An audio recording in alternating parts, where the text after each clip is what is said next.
Welcome, Angry Faithful. Today on Nerd Sports 144, we're going to talk about Cycle Ball. That's right, Cycle Ball. It's an interesting, cool sport. We all need to start playing it. It's Cycle anytime ball? David grabs a ball. Cycle ball. I thought you said Cycle ball. I said I'm like, psycho. Yeah, I heard we cycle can do ball. this on psychos and sociopaths. I mean, see what So happens. it's has- basically And hey, it's basically and in case you are not dreaming, you're not hallucinating, you're not having some kind of weird screwed up psychotropic dream. David is actually here this week. like in person. Like that's Like an in actual. yeah. This is not an AI representation. That's No, it's a like we're sophisticated, but we're not that I sophisticated. wonder if we could do that. it's not a deep fake at all. I mean, if we were going to deep fake, we'd have Corey Chase on the screen with us. yeah. Can we And put it would, Corey and it would be Chase's the most, face it would over be David possibly the Duchovny? most, it would be the most step podcast ever. It Did you know would, she was in the Army? it would step right up. No way. Yeah, she was a cook and then she was a medic. Oh, so she was a woman after your own heart. Then she realized that she needed to get a real job. I got you. I mean, but you would think about it like this, though. I mean, being a cook and then a medic would have garnered her enough life experience to avoid getting stuck in things like couches and dryers. You would You think. think. Yeah, and I mean headboards. Not necessarily. I mean, I mean, you know. under the bed, I could see because you don't. I mean, run it happens. Yeah, it does allegedly. I mean, I was moving Chris's stuff and I got stuck all the time, and I was wondering why he just like slapped my ass every once in a while. well, yeah. I mean, when I moved that him, wasn't his hand. That was his chunkla. it did feel like it was really, really thick.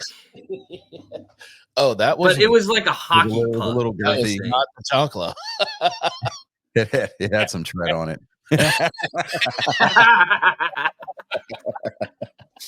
Oh, are we past the? We might need to extend the. No. See, no. As long as we don't say anything like No. Yeah, I mean, we can tell words or people anything all like day that. We long can to use like, into share, and Windows. subscribe this show. Tell them that all day long. Like, share, and subscribe. Comment. We could do that all day long, but as long as we don't Hit drop that notification bell. Yeah, Right. hit that notification bell. Ding, But ding. as long as we don't drop the magic word, We got what's the time limit on that? 3 You minutes? can't. No, you can't. Throughout At the all? show, you can't at all. There's certain words you cannot. I have to stop myself from saying the C word. C word's my favorite we're word. talking about the F bomb, dude. Farfik Newton. Well, yeah. We can't say that either. Technically, you can say that. You can say fuck. Oh, well, fuck's sake. Thank God. I mean, I was gonna say you're gonna make me sit here for 2 hours and not say. you notice how you're the pretty one. That's the reason why we have you on here. We have a little bit of grainy, so people like from like the Okay, 2000s and stuff like that, they still feel like the. Whenever we need to, when we start our merchandise and we have our personalized stuff, I want my face and I want a mug and t-shirt and it says I'm the pretty one and it has screen grabs from the show. Yeah. I'm the pretty one. No, we are gonna set up a photo shoot with you in a freaking thong bikini. Yeah, we're doing a calendar. Let's do it. Fuck it. Let's do it. Not a. Well, one of these days we're gonna June because that's my birthday. But I want to see you on a bearskin rug in front of a fireplace. We want you just looking all dreamy and everything. That's my fucking thing. Burt Reynolds photo shoot. That's what he wants. Oh man, that would that'd be something. I know my girlfriend would like that. I mean, you'd break the internet. Be on board. I mean, I'd break something. I don't know about the internet. I would break something.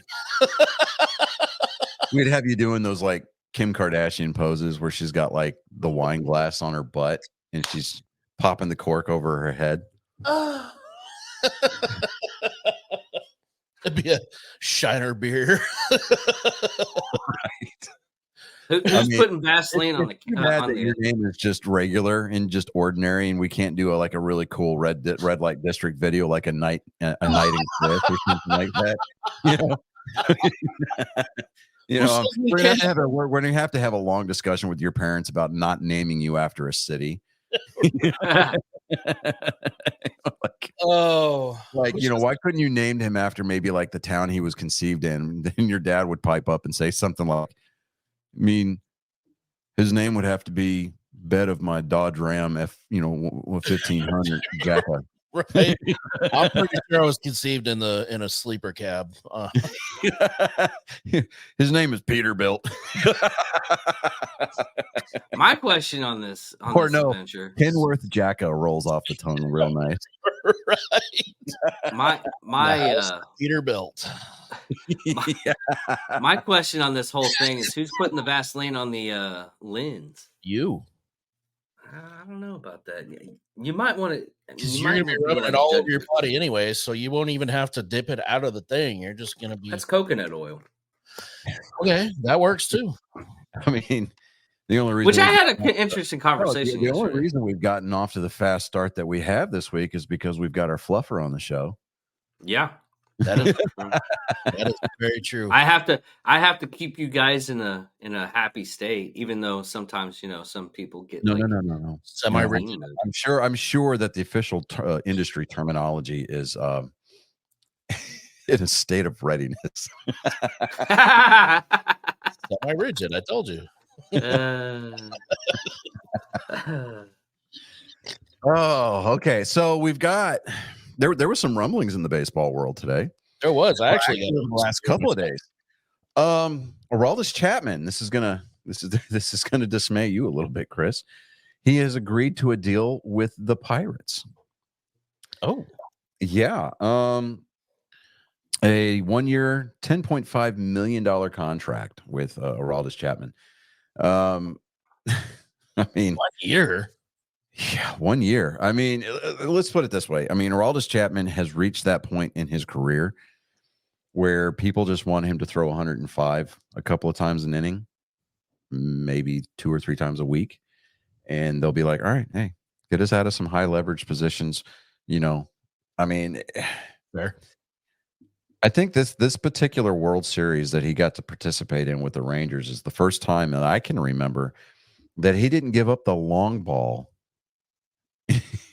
in a very unique situation in a high leverage situation in the postseason. Yeah. How many World Series has he won so far? He's won one with the Yankees. He's won one with the Nationals. He won another one with the Cubs, and then he won one last year with the Rangers. Damn.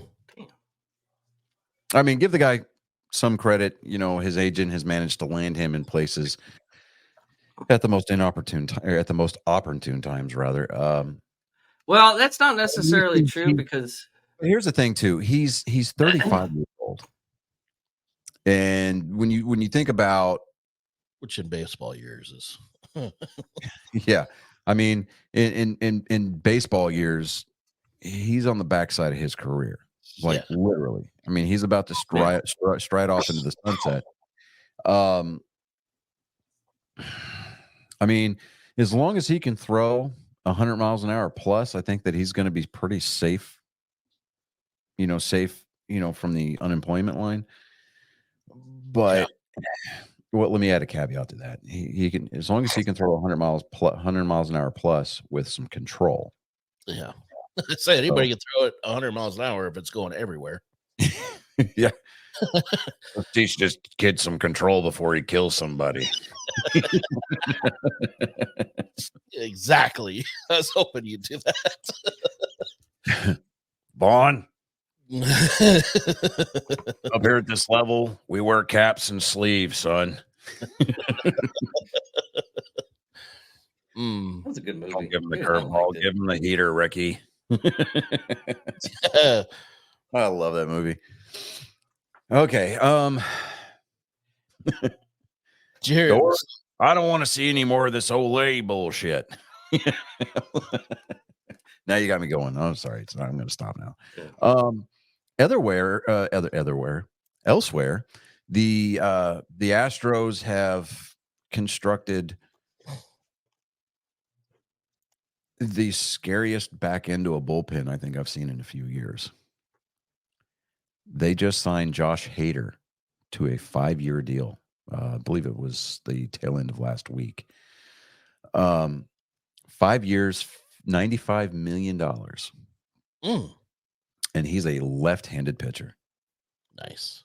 So, you're going to get a guy come in here throwing lefty, and he's just, I mean, he's got, so what we're looking at is Josh Hader, you got Abreu, and then you got Presley as your closer.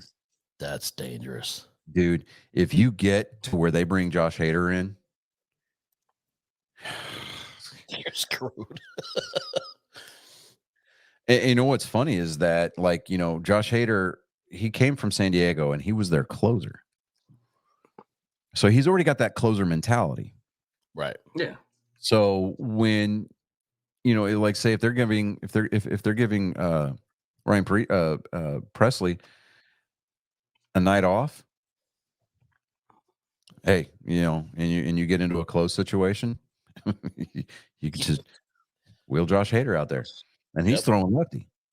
So it's, and he's, and Ryan Presley, he's notched 90 saves over the last 3 seasons. So it's one of those situations where you just like, all right, you got your 7, 8, and 9 innings covered. You got to get some length out of your starters. And just having those back end, those back 3 innings covered the way that they do now, takes so much pressure off of their middle relief. It takes so much pressure off the starting rotation. And it kind of gives them some flexibility. So, let's just say that, I'm just throwing names out here. Let's just say that Justin Verlander is having an off day, and he can, or he gets scratched. He's like a late scratch, right? You could pull up one of your middle reliever guys from the bullpen, have him come out for a scratch start, and you'll be okay. Right. But I think that building their back end of their bullpen the way that they've done, I think is going to put them in a really good position to make another run at trying to get to a World Series. And it's not me trying to drink the water or the Kool-Aid just because I live in such close proximity to Minute Maid Park. It's just kind of sitting here and watching everything that they've been doing. It's like you can't help but pay attention to what the Texans we're doing. Yeah. And getting just slightly excited about it, because you're like, okay, it's not the fan base that you care about. It's watching this program kind of turn around, and you use that terminology and you kind of talk about the Astros like that they really need to turn things around. Well, they did, because even though they got to the ALCS this year, they were kind of playing above their pay grade this year, even though they were coming in as the defending World Series champions, because they lost a few of those key pieces. Yeah. Yeah, that happens every time you win any kind of championship. And even with like Martin Maldonado, he was a great catcher, he's a good game manager, blah blah blah, but the dude was an offensive liability. He was batting like 142 or something. Yeah. The guy, Martin Maldonado, I hope that his career experience is kind of a resurgence, because I can't remember exactly where it is that he signed. He ended up going, I think he went to like Milwaukee or something. But, I think it's a situation where, you give a guy new surroundings, new uniform, new teammates, kind of give him the ability to hit that reset button. I'd like to see him get his career going back in the right direction. So that way, once he does finally decide to hang up the cleats, he does it on a good note, batting north of 300. That would be kind of nice. Or even batting 275. That would be great. Catchers traditionally, they don't have a really high batting average. I remember that when my dad was stationed outside of Seattle, his last duty station with the Navy, he used to go to Mariners games all the time. And there was a bar I can't remember the name of the catcher at the time. Dave something. I can't remember. Um, there was a bar in Seattle that was selling beer for the same, for the same price that matched his batting average. Oh, So like wow. at some points, I mean, beer was like $1.25. Or beer was like $1.09, and at one point, beer got down to like, I think like 88 cents a beer. Oh my God. And it was great as like a promotion for them because, yeah, they were selling beer on the cheap, and they were probably losing a little bit, but they were, the volume going out. What, early You make it 90s? up on the back. Yeah, it was like early 90s. I mean, so Yeah, I wouldn't worry about it. yeah, I wouldn't worry about it back then.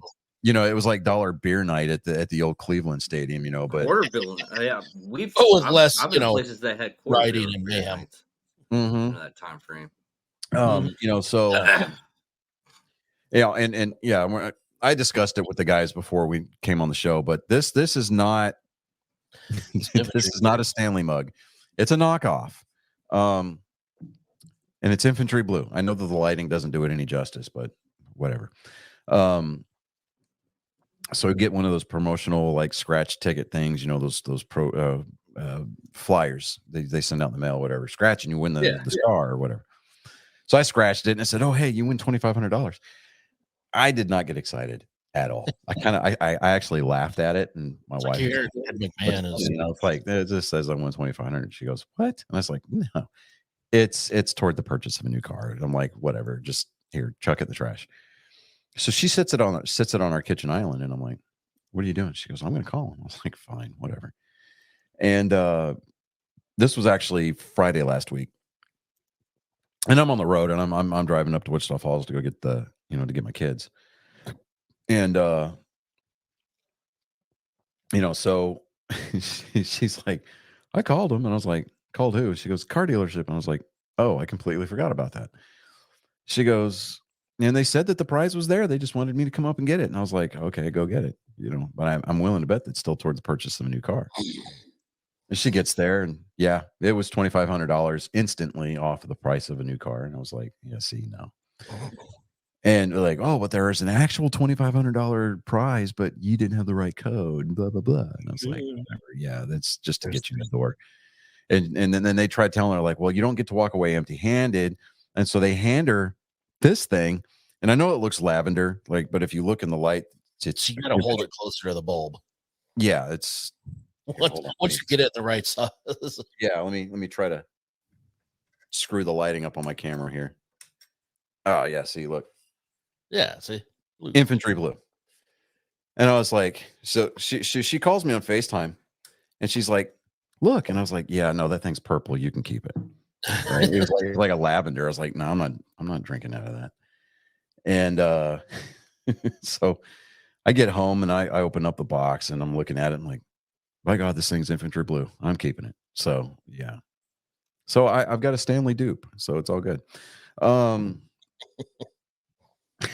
like,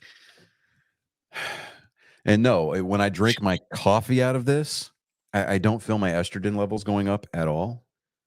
And I don't have this overwhelming urge to ask David to speak to his manager, or anything like that. Because, I mean, he is the manager. Yeah, I would just tell you to fuck off. Did you hear this? So I saw this article on Sports Illustrated, of all things. Jordan Montgomery, they're talking about he could go to the Rangers.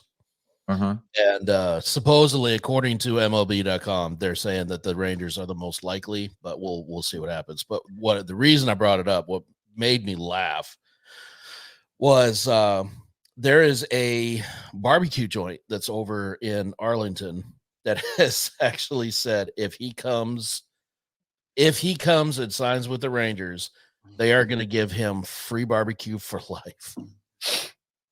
See, I love it when businesses get in on that.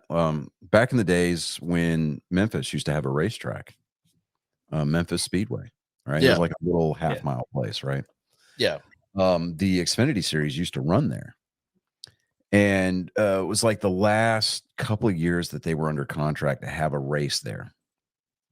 The owner of the track told Dale Earnhardt Jr., "Hey, if you come run this race, I will give you free Memphis ribs for life, right? wow. And Junior, he kind of goes out there and is like, "How are you going to get them to me?" He's like, "Well, I'll have them packed on dry ice, and I'll FedEx them to you every week. I don't give a shit, right?" Junior never showed up, but Yeah. it's cool little promotions like that, and you're like, all right, so how much of that is grandstanding? But it's cool that that you poor. I mean, the Ranger fan base has just been beat all to hell. I mean, they get these great rosters that never amount to anything, and then the 2 years that they go, the lineup lets them down. They either forget how to shag a fly ball, and then forget to show up for game 7, or they get swept in 4 games. It's terrible. But to hear Eric Nadel say the Rangers have won the World Series, no, you are not dreaming. That's kind of cool, But yeah. And then there's also a big mystery as to where Cody Bellinger is going to sign.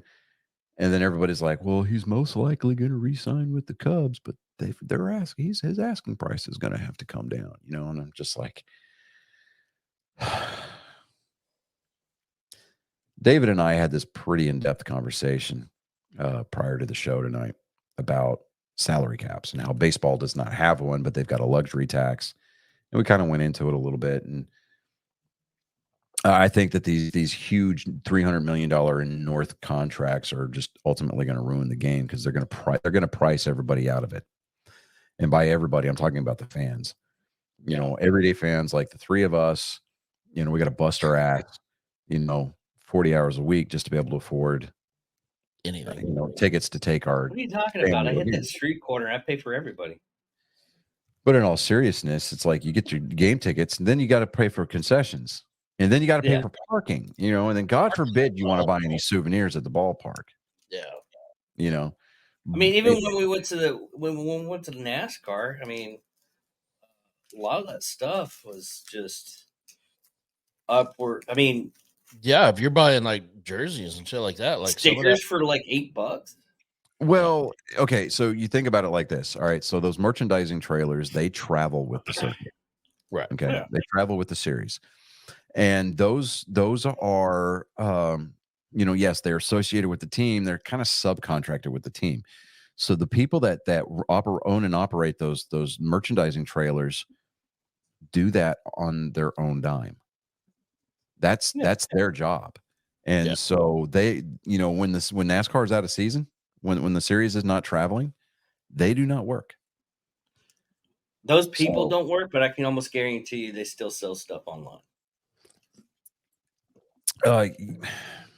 Yeah, I mean the teams have their individual online stores. NASCAR's got their own online store, but those merchandising trailer owner operators only make their money during the season. I totally agree with that. It's all fine.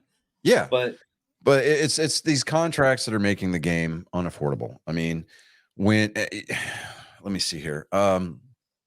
I saw an article a couple of months, about a month or so ago. Opening day tickets for Dodger Stadium to see Shohei Ohtani's Dodger debut. The nosebleed seats out at Dodger Stadium, $900. $900. Come on. And I will guarantee you to the only way that you are going to see season ticket holders at that game, or rather everyday Joes at that game, is if they're season ticket holders. Yeah. But the rest of the seats, to include the nosebleeds, are going to be packed with upper to middle class, upper class, and the celebrities, the A-list celebrities. Yeah. The only ones that can afford it. Mm-hmm. I mean, that first first month where Shohei Ohtani is out there playing, it's going to be a celebrity watching fest. Basically, it's going to be kind of akin to David Beckham's first game at the LA Galaxy. Yeah. Hey, Johnny, you Hey, were hey. underselling those tickets. They went Those up. tickets, like, Again, it went up to this article came $12.50. out. Again, this article came out like a month ago. Yeah, the tickets right now for the nosebleeds are $1,250. God. Well, you can guarantee my ass is not going to Dodger Stadium anytime soon. No, hell Fuck no. no. God. It's pretty bad that you got something like a couple of months ago. You're like, oh, this is the thing, and I was like, man, is it really that? I mean, some news articles embellish shit. I'm not saying you're wrong. I'm just saying news articles embellish shit. And I just want to check your It was coming from stuff. the source that they quoted was Ticketmaster. Yeah, I looked it up. I was like, oh, he undersold it. Holy shit!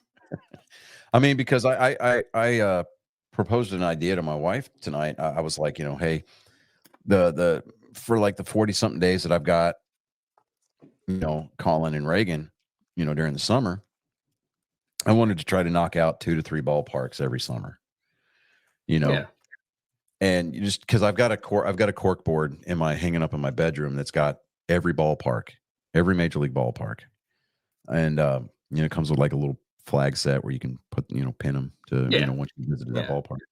I want to It's complete like what we that. used to do when I was in the military. We had a big map, and we just put places that we had fucked a woman. So I get you.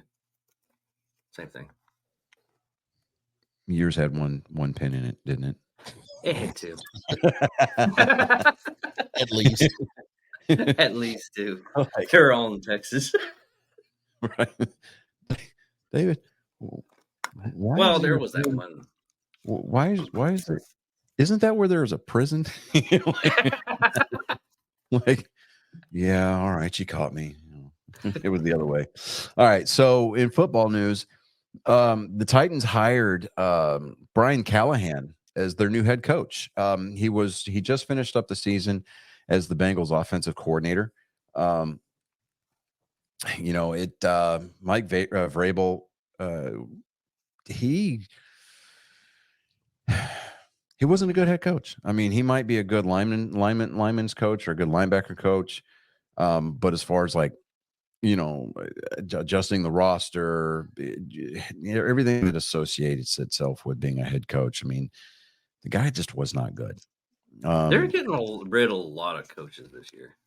Yeah, I mean, it's just probably. I mean, this is the most. You're going to see I've Black seen Friday. They call it Black Friday, so it's the Friday after the Super Bowl. Yeah, Black Friday this year, I think, is going to be real hot and heavy. Like with Dallas, look for Dan Quinn, the current defensive coordinator. Look for him to go out the door. He's going to go somewhere else. No. He's their current defensive coordinator, but look for somebody to hire him as their new head coach. At the very least, he's going to have 2 or 3 interviews. So there's that. But Sirianni's staying with Philadelphia. I mean, why not? I mean, he's going to become the new Mike McCarthy. The Eagles are going to be great for the first 3 quarters of the season, and then they're going to suffer from cowboyitis, and they're just going to have a terrible December. I'm still surprised Cowboys kept Mike McCarthy. That is all Jerry Jones right there. Jerry Jones again. It's all Jerry Jones. Yep. I mean, McCarthy comes out his little press conference, and he's like, "I know how to win." Well, prove it. I mean, you give Cowboy fans all over the world all this hope and all this excitement. You get them all hyped up, and you can't get past the first round of the playoffs. Yeah. I mean, it wasn't so much the fact that it was like the game against Green Bay was not an instant classic like last night's game between Kansas City and Buffalo, which I'm kind of upset about, but we'll get to that in a minute.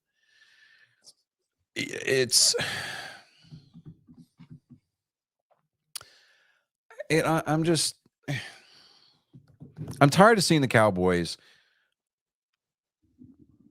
do the same oversell themselves every year. I want to see them do something different. The Cowboys have not been playoff relevant for In years. 20 For years. years. I mean, 20 years plus. yeah, but let's put it this way. The Texans, since their inception into the league in 2002, have more playoff wins than the Cowboys do in that same over that same time period. Mm-hmm. Yeah. Mm-hmm. And I'm like, okay, Embarrassing. it is. Yeah. You know, And now don't get me wrong. The Texans, the Houston Texans, are going to be scary for a couple of seasons. I mean, they're going to be scary for a couple of years to come. They actually, I was actually kind of surprised this year. They surprised me. Well, They yeah, honestly did. and, you know, because this is D'Amico Ryan's first year, and everybody looked at how they were performing the first half, first 5 games of the season. Where it was just like they eked out a win, and they were like 1-4 over the first 5 weeks. I mean, for the first part of the season, for me, they were a joke. Right, It was a lot of that, horrible joke. right, and a lot of that was D'Amico Ryan's figuring out the head coaching position and C.J. Stroud figuring out the quarterback position at this level.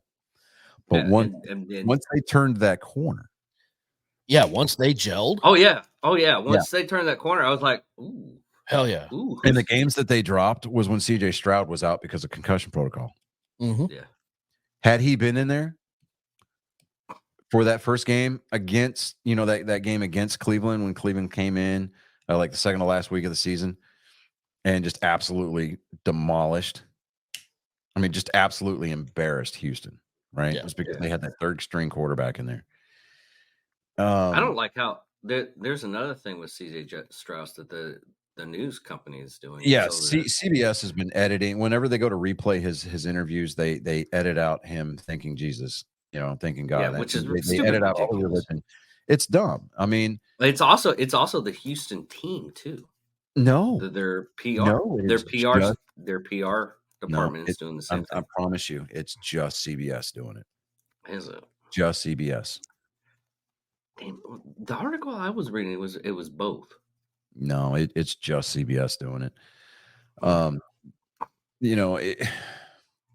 The job of a team's PR department is to build highlight reels. That's all. Hmm. That's it. Basically, all they are is just a glorified hype man department. That's it.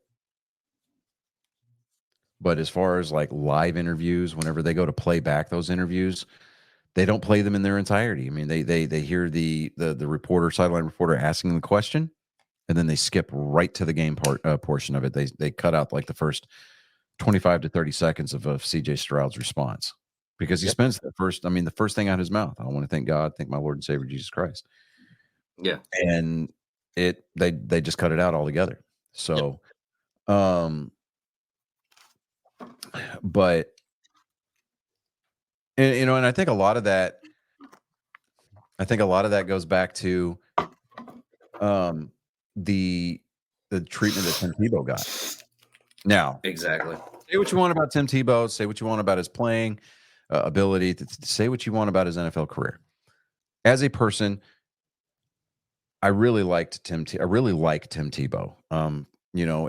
He stood up for what he believed in. He never backed down, and he was unabashedly open about his faith. Mm-hmm. And the way that he was lambasted by the fan bases, lambasted by the teams that he played for, lambasted by the NFL, the media, but yet we have people like what's his name? Freaking guy with the afro. I can't even remember his damn name. Colin Kaepernick. Thank you. Yeah. That's how irrelevant he is to me. Exactly. You get these guys that kneel for the national anthem, and it's like, you're out there protesting. He's out there praying. It's got the correlation between the two. It's like apples and oranges. He's practicing his faith. You're out there making a political statement while you're supposed to be at work. You and I were to do something like that, like say we're still in the military, we're in our uniform, and we're out there making political statements. Oh, we're going to get our asses handed to us. Yep. along with a reduction in rank and 45 and 45. UCMJ. Yeah. Oh, absolutely. That's Oh, all day. oh, But oh.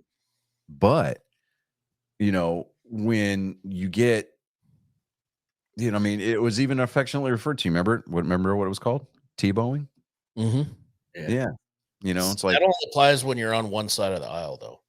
oh yeah, yeah. You know, and that's when you really started to see the NFL kind of turn that corner and really become kind of the, you know, mouthpiece, so to speak, one of the many mouthpieces for the left. And it's like, look, you know, it's kind of like my stance on athletes with their social media platforms, right? If you're going to use your platform to make a political statement and it's your verified account that's associated with your playing career, to me, that should not exist. If you want to make a political statements, go out and do it on a separate account. Right. Have two accounts. So I said You that know? verified one for the team that's connected to the team and identifies you with the team. Mm-hmm. That's putting you're speaking with the team voice. Yeah, you know, and Yeah. you're using your status as a professional athlete, and I've said this many times. You can go back and watch the tape, throw the red flag. I don't care.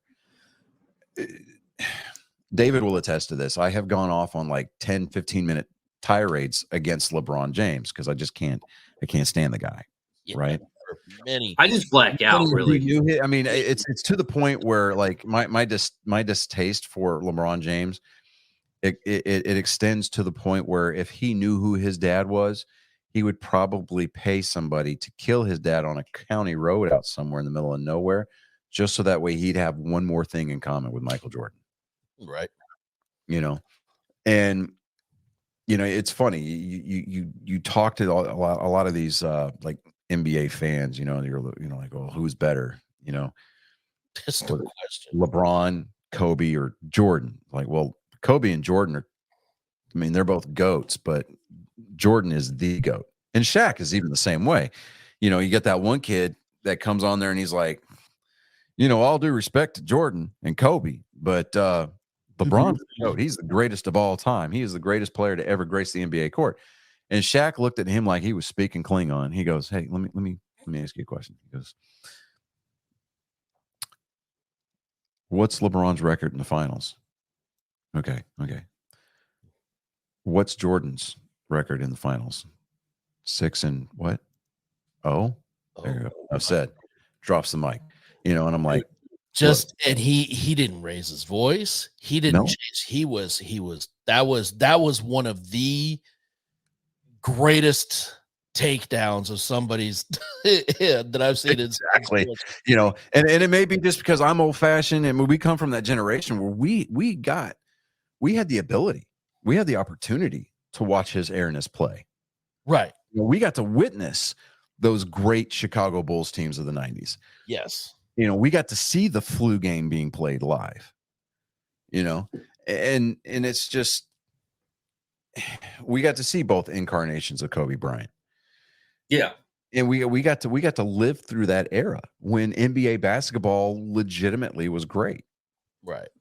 I mean, it was you turned it on because you were going to watch something. Yeah. With a very high probability that something historic was going to happen. There were some genuine battles they had there too. Yeah. So, you know historic moments like Jordan winning the NBA finals with what was it? 104, 105 fever. Yeah. Yeah. And now you have modern era where Jazz, yeah.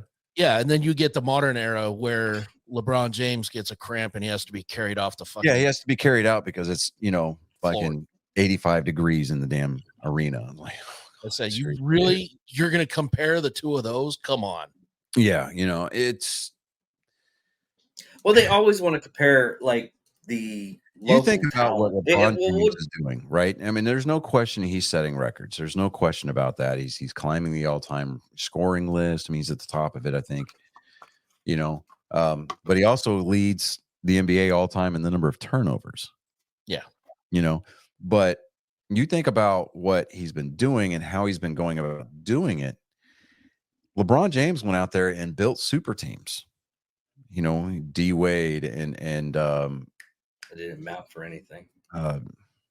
crap, Chris Bosh with the Miami Heat. They won some titles out there. He goes home to Cleveland, builds a super roster around him. Jordan. Crap, not Jordan Love. Was it Jordan Love? Anyway, he's building super rosters, and then he goes out to LA, and he's like, "Hey, I want people to play with me, build me up." And so he gets the LA hype machine going, right? Yeah. And I'm not going to call their title in the bubble year, the Corona year, a legitimate title. I mean, that's like saying that's like saying that the Dodgers won a legitimate World Series in 2020. No. It's like, okay, you played a shortened season, so abbreviated season doesn't count. Yeah, I mean, there should be an asterisk there. Yeah. Well, they used to play 82 games back in the way back. Yeah, but in the way back. Yeah, that's two completely different eras. It's like Right. it's like sitting there trying to compare Roger Staubach to Troy Aikman. They're both great quarterbacks, but you can't compare them because they played in separate eras. I mean, the game was played differently. I mean, it's like JJ Watt tweeted out, about the Aiden Hutchinson signing by Detroit being like monster, right? Yeah. And then and then Barry Sanders, not Dion, not primetime. We're talking about Barry Sanders. Okay, tweets out, he goes, even a greater signing than me. And then what's JJ Watt do? Very classy. He goes, you don't know how grateful I was that I never had to tackle you. Or that I never had to try to tackle you, kind of a thing, right? Right. And I mean, but that's just game recognizing game, right? I mean, if Barry Sanders would have played his career out the full 20 years, I mean, dude, we might be talking about another all-time leading rusher, as opposed to Emmitt Smith. Yeah. But not to take anything away from Emmitt. He's 1/3 of the same damn privilege. good. I mean, Emmitt was the man, right? Yeah. His offensive line built him up. And, the fact that he had Michael Irving out there on the wings, as a deep threat. Come on. All cloaked up. Exactly. But you can't sit there and compare eras and be like, all right, blah, blah, blah. But the way that LeBron has earned his titles, the way he's earned his NBA Finals appearances, and his accolades as far as like all time amongst NBA, it's been by bringing other high priced talent in. Yeah, it's built on the backs of other people. All 6 years that he won in Chicago made those players great. Yes. Those players elevated their game because of Jordan. Yes. He made them great, whereas LeBron will pick greats to go play with him. Right. And he's like, oh, how many all-time all-star are you? All right, I need you to come play with me. Right. Wait. Then you look when he's not surrounded, he's not surrounded by all-stars, he sucks. Dude, he sucks now. That's what I'm saying. He's not surrounded with those AAA players. He sucks. I mean, when you get fans chirping at Jordan back in the day, Jordan would just respond by going off and scoring 40. Right. When a fan chirps at LeBron James, he has him ejected. Yeah. I'm like, he will stop and go and pick him out. Yeah. Hey, that dude over there, he needs to go. Hurt my feelings. He said bad things about me. All right, it's like I need the trainer to go get my Vagisil out of my locker because I got to clear up this drip. Okay. Before you even started this conversation, you said you go on a tangent. We're gonna stop that tangent. Start talking about football, okay, Johnny? We are not allowed. Okay, here's the thing. No. Here.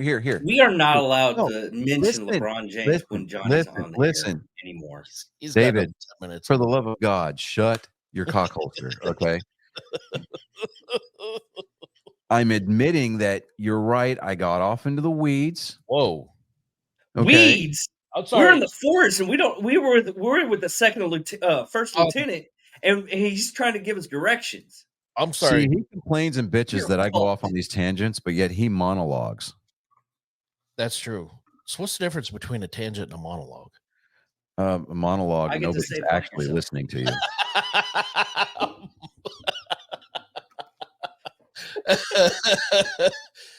It's fair. I'm gonna start calling you Syndrome because You sly dog. You got me Like, oh, you monologue. caught me monologuing. Yeah.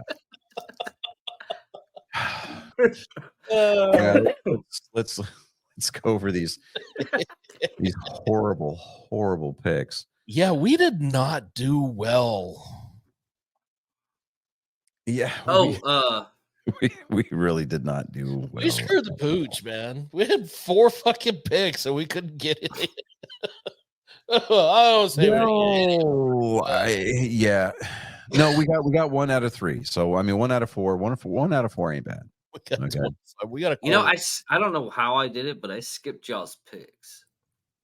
No, you didn't. Oh, in that case, we got all 4 of them correct. Absolutely right. Because you posted them on the Facebook page, David.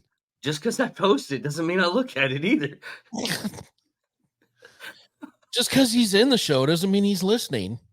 Exactly. Y'all fuckers do the same thing. So. I saw his eyes glazing over for the last like 45 minutes. Well, when you already know the outcome of who's going to play in the Super Bowl, I mean, it's going to be the Ravens. They proved and that picture was photoshopped because if you go back and look at it, the text in that particular box is whiter than the rest of the it's whiter than the white that's in the rest of that graphic. If it happens that way, I'm Listen.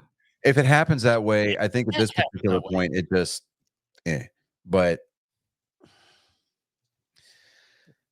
I here's the thing. I want to root against Kansas City. I really do. But so I'm going to. Just because it's me. Right, I understand that, but I have to be a contrarian. I just don't want them in there. I really think that Kansas City is going to go into Baltimore and they're going to do Kansas City things because it's not as cold as it has been for their last 2 games. So they're going to go in there and their players are going to be like, it's 40 fucking degrees outside, like above 0. You guys are screwed. You know, it depends. Is Taylor Swift going to get any pegging done the night before? If she goes in there and gives him a good rogering, yeah, we might be. I think at this point it's going to be whether or not Jason shows up. That's true. Shirtless, drinking beer with the fans. You know, that is that. I'll admit.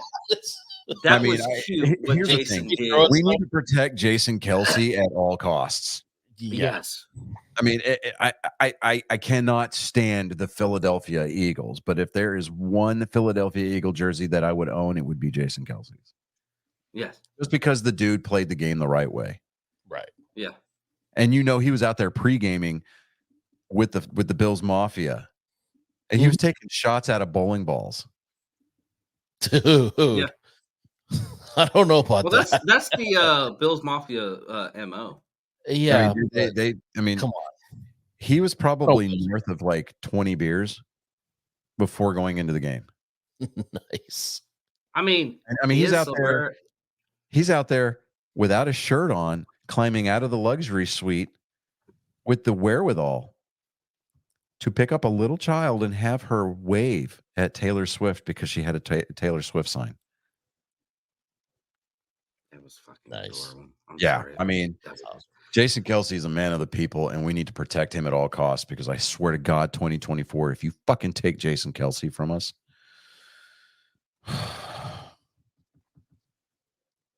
I mean, as it is, we can't say the C word, but we're a pubic hair away from another American Civil War because of what the Supreme Court did today. Don't take Jason Kelce from us because you're going to ignite a world war. That could be the spark that does it. Yeah. It was like it's like Harambe being taken away and just Yeah, exactly. Nothing has been right since Harambe died. It really has No, not at all. no. So, Oh, but we're gonna get into these picks here, into these scores, because I don't want to get accused of going off on a tangent again or a tirade. I don't want to catch David what's monologue. this accusation? You did. Do you have your list? Because if you follow the list, then he can't say anything. Well, I didn't prepare a list tonight because David had made his presence known. Oh, As so the Yeah. producer, David it's was his supposed to have job. the list. Where's your list, David? Did you? Unprepared, unbelievable. Wow, It's unprepared. nice to see that you're upholding the standard, though. I appreciate that. Yeah. All right. So the first game of the weekend was the Texans visiting the number 1 seeded Ravens. We did pick the Texans. I think we said it wasn't an emotional pick. I think that it was mostly emotional, but we were going off the fact that the Ravens have been sitting for like the last couple of weeks. They hadn't had any full speed contact drills. They hadn't played any games. Lamar Jackson, to that point, was 1-3 in the playoffs, and he was 0-2 at home.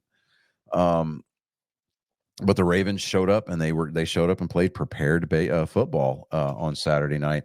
They brought the Cinderella story to an end. The Texans lost that game 10-34. Really, the only bright spot that I saw was the punt return for the Texans. Yeah. You know, See, just I don't just see for this the second. as closing the door on them though. I No, look to see them because come out. they're going to come back next year, and dude, they are going to be fucking scary Yes. next year. Yes. Because CJ Stroud's going to have a better understanding of the speed that the league operates at. Tank Odell's going to be back fully healthy. Yep. D'Amico Ryans is going to have a complete campaign under his belt as far as his head coaching tenure is going to be concerned. You know, dude, just watch the Texans. You know, I'm almost willing to call my shot now and say that the Texans are going to repeat as division champions next year. I would not be surprised at all. Yeah. So, but you know, and come the end of next season, when it happens or not, whatever, we can roll the tape back and we can look. They're also not going to have that slow start at the beginning of the season that they had Yeah, this. no, absolutely not. They're going to come out and They're going to come they're out going to rolling. probably win 3 or 4 of those first 5 games. Oh, yeah. But you know, here it is, 8:39 p.m. on January 22nd, 2024. You know, I'm saying that the Texans are very likely going to repeat as division champs. So I stand by it. And next we had the Packers over the Niners. That game was a lot more plausible as far as possibility. That was a Just weird because, one I because mean, they actually. the Packers put up 7 touchdowns against the number 2 seed Cowboys. Now, in hindsight, we're talking about playoff Cowboys versus regular season Cowboys. So, you know, 2 different teams. yeah, two way different teams. But so I mean they were rolling. I mean, they came in there and they were 7.5 point. They were, the Cowboys were favored by 7.5 points in that game. Yeah. The Packers came in and said, nah, you know what? We've got more playoff wins in this stadium than you do, and then we just added one to the column. And then they came in, they punched Dak Prescott in the mouth. Yep. They punched CeeDee Lamb in the mouth. And then they go out to Levi Stadium in San Francisco and gave the 49ers every bit of a game. I mean, that game came down to a field goal. You know, so it's the Packers. I'm not saying that they're going to come back next year and they're going to be all cock strong and win the NFC North. I think that they're going to have to wrestle that one away from the Detroit Lions, but still, Packers are starting to get things figured out because I mean they finally found a quarterback. You know, I mean it was a round table for a little while there. It was like a lazy season at the position of quarterback. So, but the 49ers picked up that win 24-21, and then then we moved to the Sunday games. So the early game was the Buccaneers at the Lions. We had the Lions picked to beat the Bucs, and that one. I mean, that one came down to, I think maybe like 1 or 2 plays. Yeah.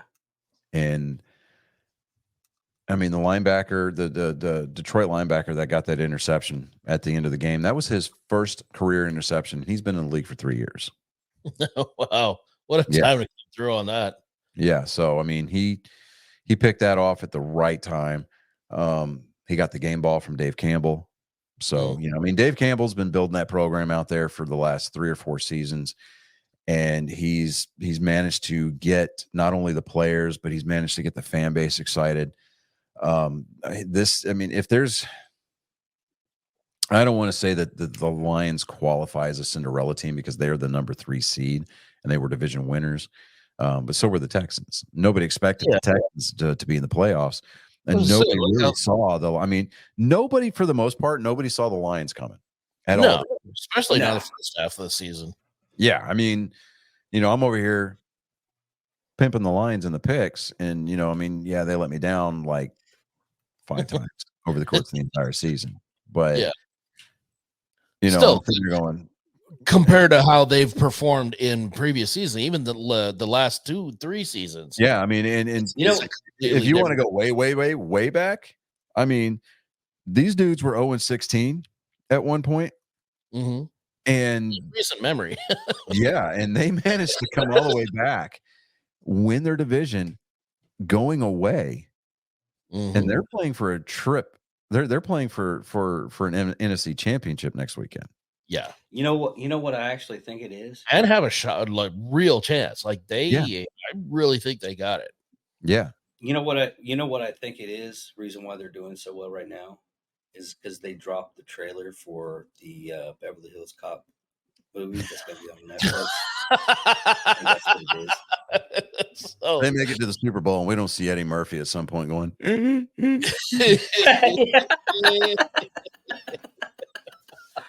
Oh man. Yeah. Yeah. If we don't see Eddie Murphy in his Axel Foley Detroit Lions coat, somebody somewhere dropped the ball. He's wearing it and everything. I'm kind of curious about watching that movie. I love Eddie Murphy. It's funny. Tim Allen was at the game this past weekend there in Detroit.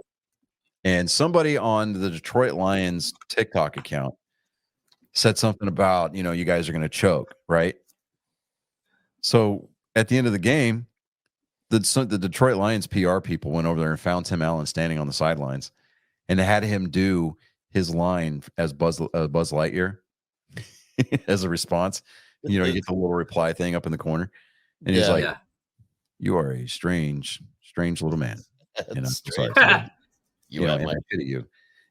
And I'm like, that's cool. And then you finally get Eminem wearing a Detroit Lions hoodie up there in his luxury box.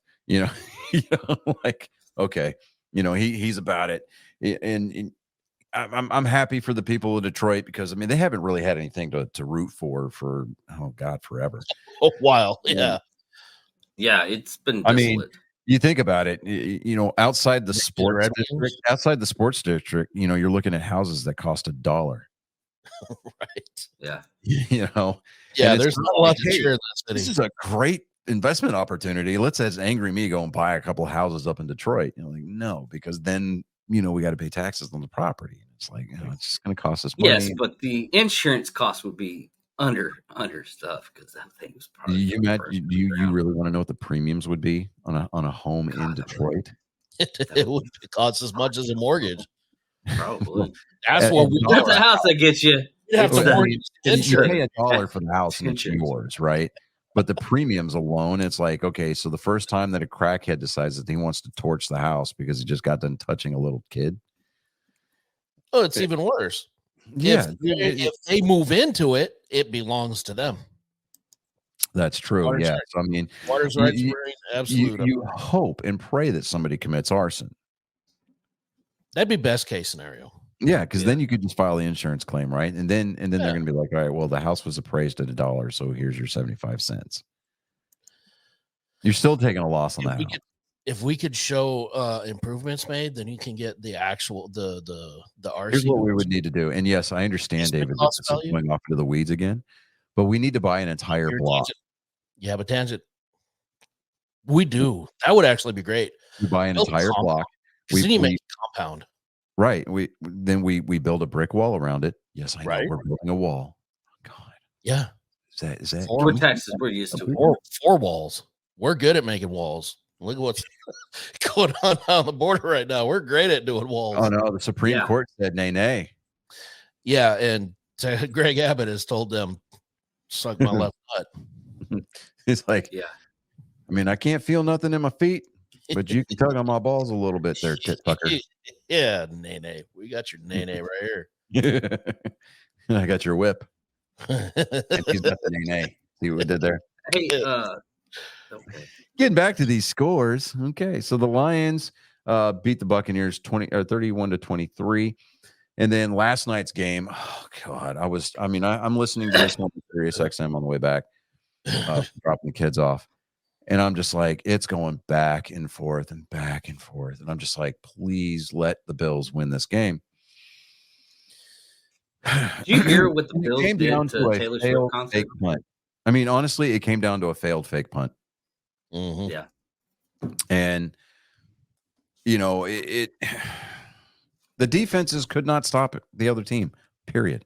And then finally, the Chiefs defense managed to get a couple of stops, killing some drives for Buffalo. Stephon Diggs, son, you had every opportunity on a national stage to make a difference in that community, for that team, for that franchise's history. And you failed. The ball hit you in the hands and hit you in the number. And you dropped the ball. You were supposed to be a top-tier receiver. You are a Pro Bowl receiver. And you're going to drop a pass over the middle, which would have extended the life of that drive. And you're going to drop a touchdown pass.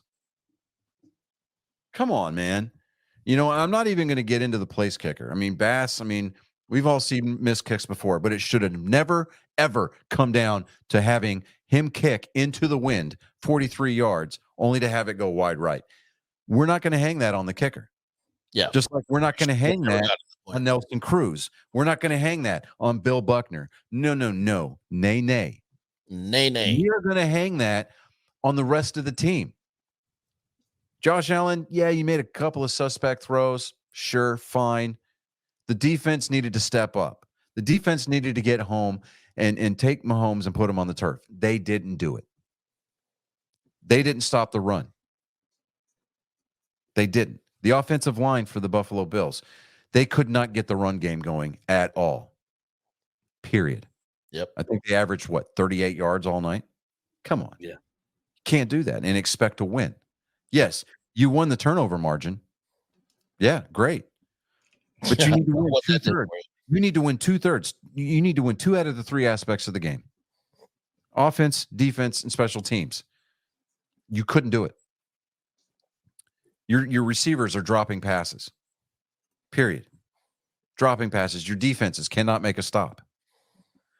The Kansas City Chiefs only had to punt twice last night. Twice. The whole game.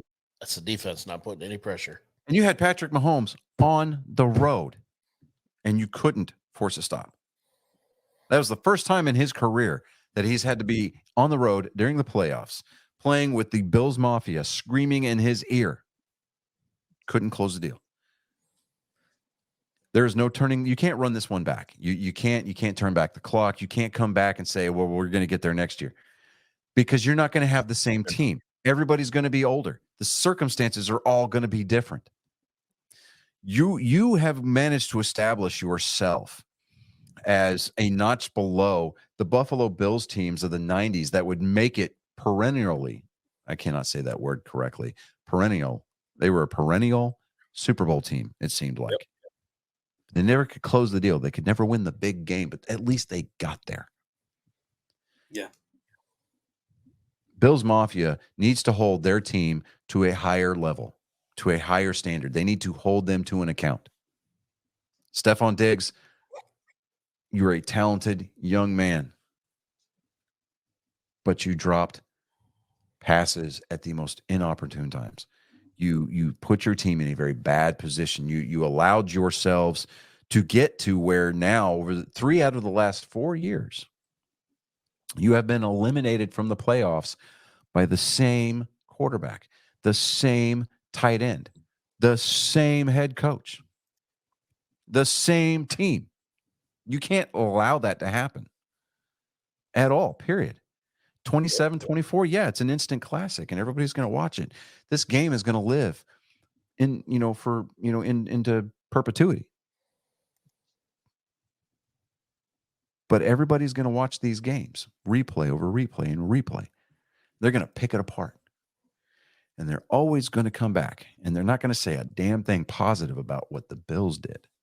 Nope. They're all going to be like what the Bills didn't do. They're not going to care that the game was close. No, they're not going to care. They're just going to point out that you lost.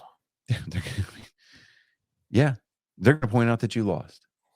So, hey, look. Congratulations, Buffalo. You have managed to elevate your game to the level that only Cowboys fans have become familiar with. Ouch. So take that for what it is. That hurts. Hey, a lot.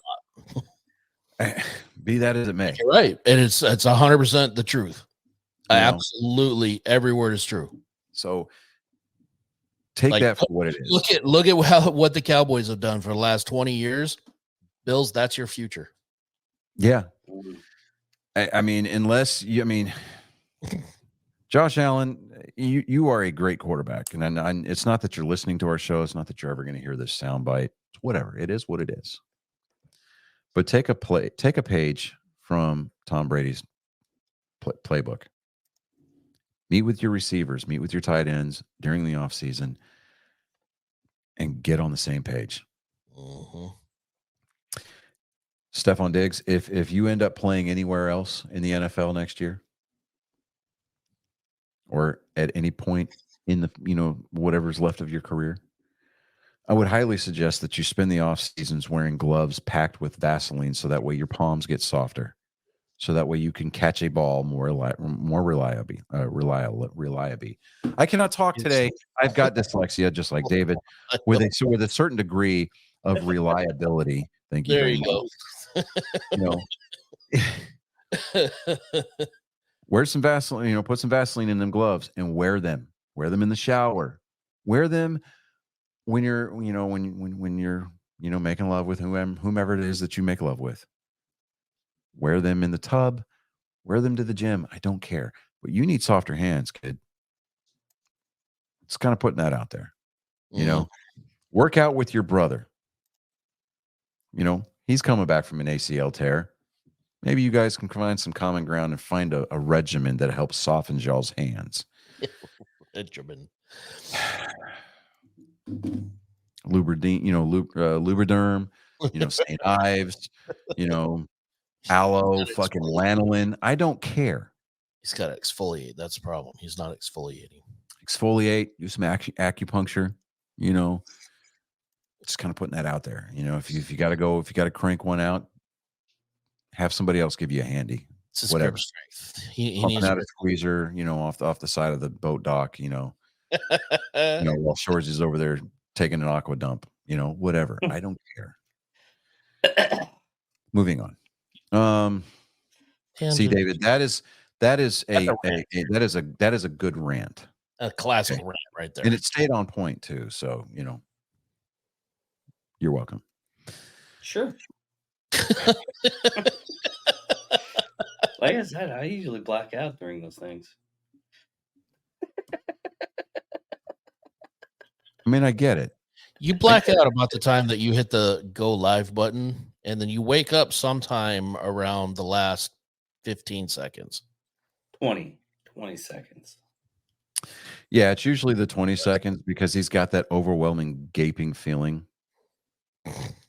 Actually, it's usually when Johnny's like quiet for long periods of time. I'm like, oh shit, what's happening?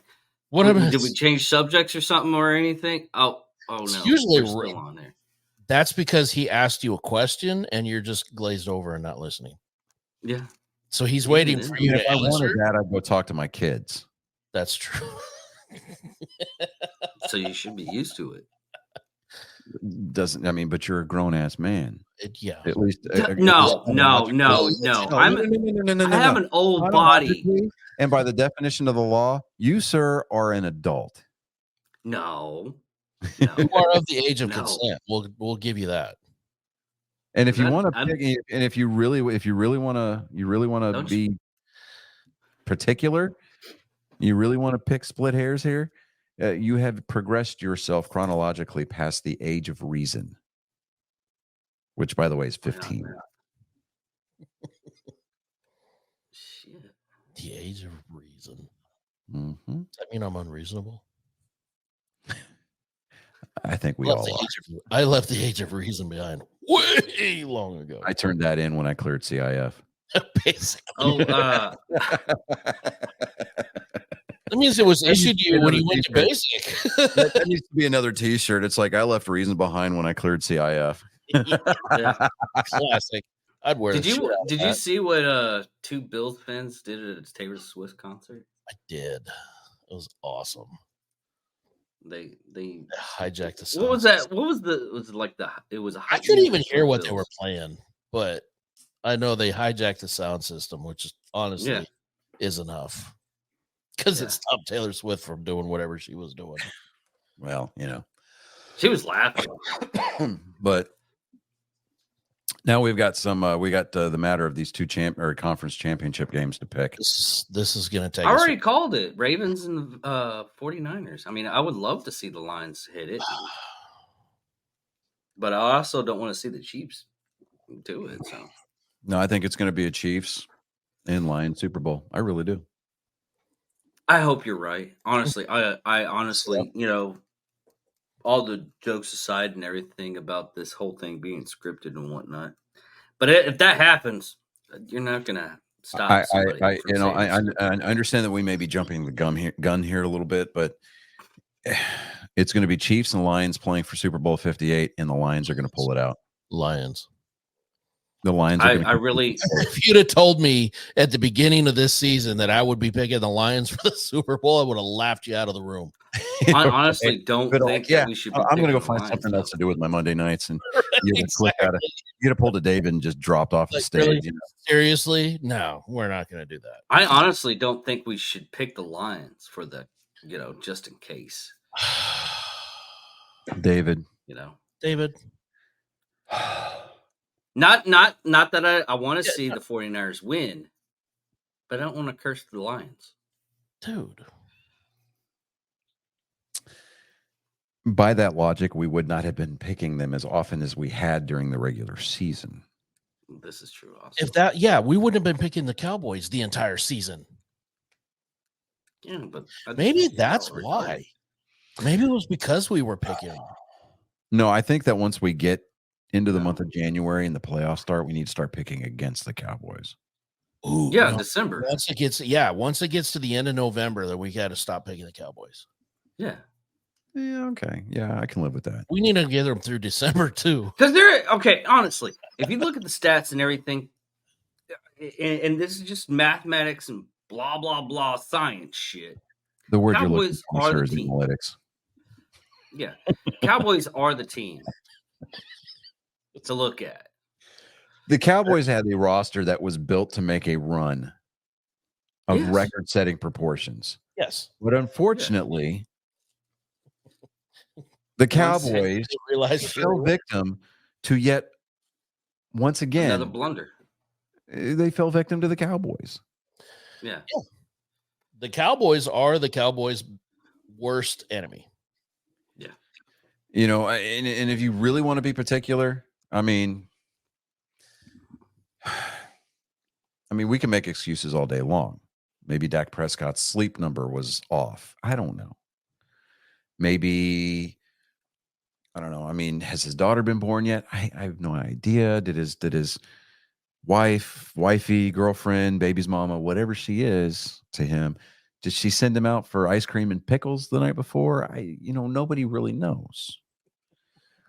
The only person that knows what happened inside the head of Dak Prescott is Dak Prescott. And he made it very clear during the post-game press conference. He said, and I quote, "I sucked tonight." Yeah. I mean, he was balling. He owned it. I'll give him that. You want to give him props for taking ownership of something that is just blatantly obvious. Okay, fine. We'll promote him to the title of captain and send him on his way, because Captain Obvious is exactly the role that he assumed. I mean, it's easy to become the martyr. It's easy to fall on your sword and be et tu brutes, when you know that you're going to have to turn your phone off for the next week and a half because your social media notifications are going to go off because people like Stephen A. Smith and Skip Bayless and the rest of Cowboys Nation are going to be blowing your phone up with mentions because you didn't do your job. Yeah. You want to punch your ticket to Cowboy immortality? You want to find your name on that Ring of Honor? Nobody gives a fat flying fuck what you do in the regular season. It's how you get remembered by what you do in the playoffs. Yep. That is why we're going to talk about Tom Brady for the next 20, 30 years as being the GOAT, because nobody's ever going to come close to setting records that he set. Nope. Nobody's going to ever come close to doing the things that he did. Because why? We remember him winning 7 fucking Super Bowls. Love him or hate him, you cannot argue with his results. I mean, it is what it is. Speak for themselves, man. Like I mean, I said, love them or hate them, the rings are there. Playoff wins are what you get remembered for. Sure, Dak Prescott probably, if he keeps up this pace, will find himself in the Hall of Fame at one point, years down the road. He won't be first ballot, that's for sure. No. But he'll be lucky to make third ballot. He might be second ballot. But I mean, Tony Romo hasn't even gotten a Hall of Fame shit. Honestly, he only has 2 playoff wins. Yeah, he's only got 2 playoff wins. Yeah. Yeah. But all that aside, I mean, okay, so the Ravens finally, Lamar Jackson finally gets him a home playoff win. On what was it? Saturday. Yeah. Patrick Mahomes, Travis Kelce, Pacheco. I mean, they're going on another road trip, going to Baltimore. They're going to play in Baltimore, where it's going to definitely be warmer on Sunday. They're going to play in the sunshine.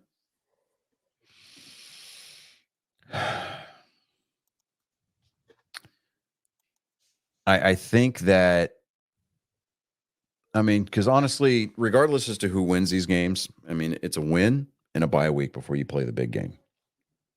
So that's an incentive, right? I think the Chiefs are going to be a little bit hungrier because of their performance during the season this year. They came in as the 3 seed. I mean, and they've been accustomed to being the number 1 seed or the number 2 seed over the last few seasons. So I think they're going to come in. They're going to be a little bit hungry, and their defense is going to stand up, because I really think that Coach Reed is, once he puts the cheeseburger and fries down, he's going to climb in their ass. He's going to be like, you need to make stops. And they're going to play to stop the run. They're going to play to stop Lamar Jackson. And the secondary is going to have to step up, because in addition to pressures and knockdowns that you're asking for your pass rushers to make, your secondary, your safeties, your corners, your nickels, they're going to have to they're going to have to press that coverage. They're going to have to take away the passing lanes, and the line is going to have to seal up whatever holes may open up for Lamar Jackson to use his legs. They're going to have to attack, and that defense is going to have to be aggressive. Now, whether or not they can do it for a full 60 minutes, I have no idea. But they're going to, at the very least, they're going to have to come out and, Kansas City, if they have a chance to win this game, they're going to have to score on their opening possession. Pure, plain and simple.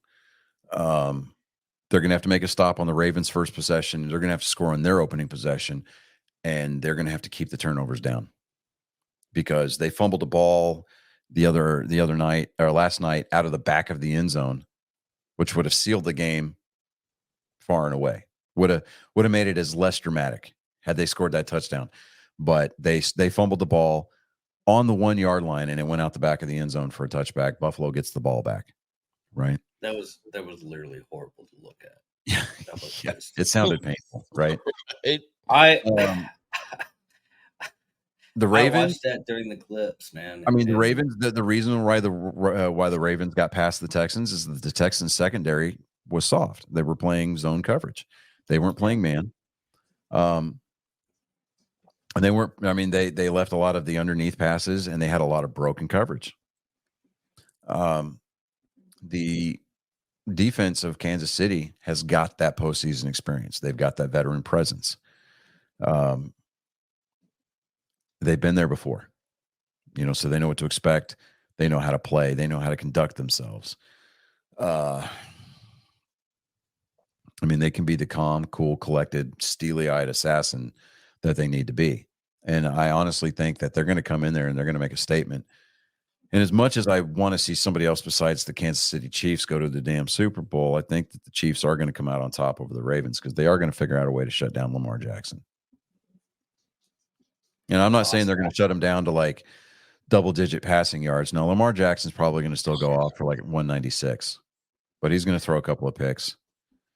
And he's going to be probably held to maybe, 20 yards rushing. Not gonna lie, I really want to watch that game because it's gonna be like a matchup of Titans versus Titans. Yeah. I mean, I really do. I know that, Chris, I know that you're leaning toward the Ravens, but I'm making that case. I mean, the Chiefs they're going to have to do A, B, and C in order to make it work. But that's not saying that the Ravens have it on lock because they don't. No. Oh God, no. Honestly, it's just because I don't want to see the Chiefs there. Yeah, I mean, but it's totally an emotional pick. I really do think that the Chiefs have the edge in this. I really do. So are we gonna go unanimous Chiefs over the Ravens? Sadly, I think I have to. It causes me physical pain to say it. It really does. But honestly, whenever we make some kind of picks like this, Chris, you need a bucket right next to you so you can throw up a little bit. So, okay, now having been said, all right, this is going to be like what do they call it? A parlay. So this is a parlay pick here. What do you think the over under on camera shots of Taylor Swift is going to be? Ooh, God. I say probably 20. No, I don't think it's going to be that many. I do think it's probably going to be closer to 12. I was going to say 15. Okay, so you want to set it at 15 and go for the under? Let's do that. We'll put 15 and we'll do the under. Okay. It also depends on how well they play. Because if they start sucking, you're not going to want to show a sad Taylor Swift up there. All the Swifties will go out of their freaking minds. No, here's the thing. Every time Travis Kelce touches the ball, gets a first down or scores a touchdown. Actually, there you go. That's what it is. Yeah. It's entirely by how good he has a positive play. Yeah. So, I mean, every time Travis Kelce has a positive play. If he has a great game, then it'll be over. Now, Taylor Swift can beat the over-under if Jason Kelce's in attendance. That's yeah. Did he even play last? No, that's okay. Never mind. What? Finish your thought. David. No, I was thinking because Travis had it was for the season, not for the playoffs. That he had like 16 more yards to do to beat a record or some shit like that. Now, are you talking about Travis or Jason? Travis. Okay. Now, see, what I think would be interesting is if Jason Kelce files his retirement paperwork with the NFL, the Chiefs sign him to their practice squad and immediately elevate him, making him eligible for the championship game. That would be hilarious. Would you do that? I don't think he could do that. I think it was the Chiefs actually that signed Zach Ertz, a former Philadelphia Eagle, to their practice squad and immediately elevated him to their AFC Championship squad. Yeah. So yeah, Damn. That would be because yeah, while technically he may still have a year on his contract, if he opts out and retires, his contract is now null and void. He is no longer the property of the Philadelphia Eagles. yeah. But I don't think he's going to do that, because I think he's going to enjoy drinking 20 plus beers up in the up in the luxury suite. Yeah. And engaging with the fans, which is why I think that we need to protect Jason Kelce at all costs. I mean, that man needs an armed guard convoying with him. He makes a stop, you better see motherfuckers branching off in the herringbone formation in the prone, performing a 360 perimeter around that man. Yep. So I'm just saying, whenever the Philadelphia Eagles won the Super Bowl and he shows up for the Super Bowl parade in that genie outfit, Mm-hmm. he had at least, they asked him how much he'd had to drink, and he said north of 20 beers. They asked him on a scale of 1 to 10 how drunk he was. He said it was a 5. Jeez. He's a national treasure. Like you're getting into Andre the Giant territory at that point. Yeah, but pretty much. Jason Kelce's a lot more cuddly. Well, and on the Two Sides podcast that him and his brother have,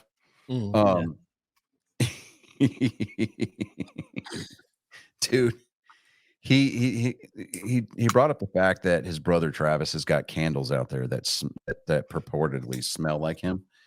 Like it smells like Travis Kelce, scented candles. And so they did some research, right? He goes, I want to see what these damn fucking candles smell like, right? So he's like, but there's several different companies that make that scent. So he's like, I want to see which one is closest. And so Travis brings up a point. He goes, well, what about Jason Kelce candles? And he's like, well, they don't fucking make them because they looked. Apparently somebody got a hold of a candle company, and now there is now a smells like Jason Kelce candle. And he goes, I don't want to know what that smells like. He's like, I hate scented candles, because if you're breathing in something that has, if you're breathing in a candle that's burning a chemical that puts it into the air to create a scent, that can't be good for you. He goes, I'm anti-scented candle. I walk into a house, I see a scented candle, I blow it out. And he's like, he goes, in the Eagles locker room, in the bathrooms, they had the sprays that go off. And he goes, why? Just leave it as it is. He goes, now it smells like ass and and potpourri, or ass and lavender. And nothing is ever going to completely mask the scent of ass. Just leave it alone. I mean, you're not wrong. No, I mean he's not at all. But when you're talking locker room, entertaining podcast to listen to. Yeah, when you're talking about really locker room funk, there's nothing that will ever. Yeah. I mean, sweat and just sweat and Fremunda, dude. Yeah.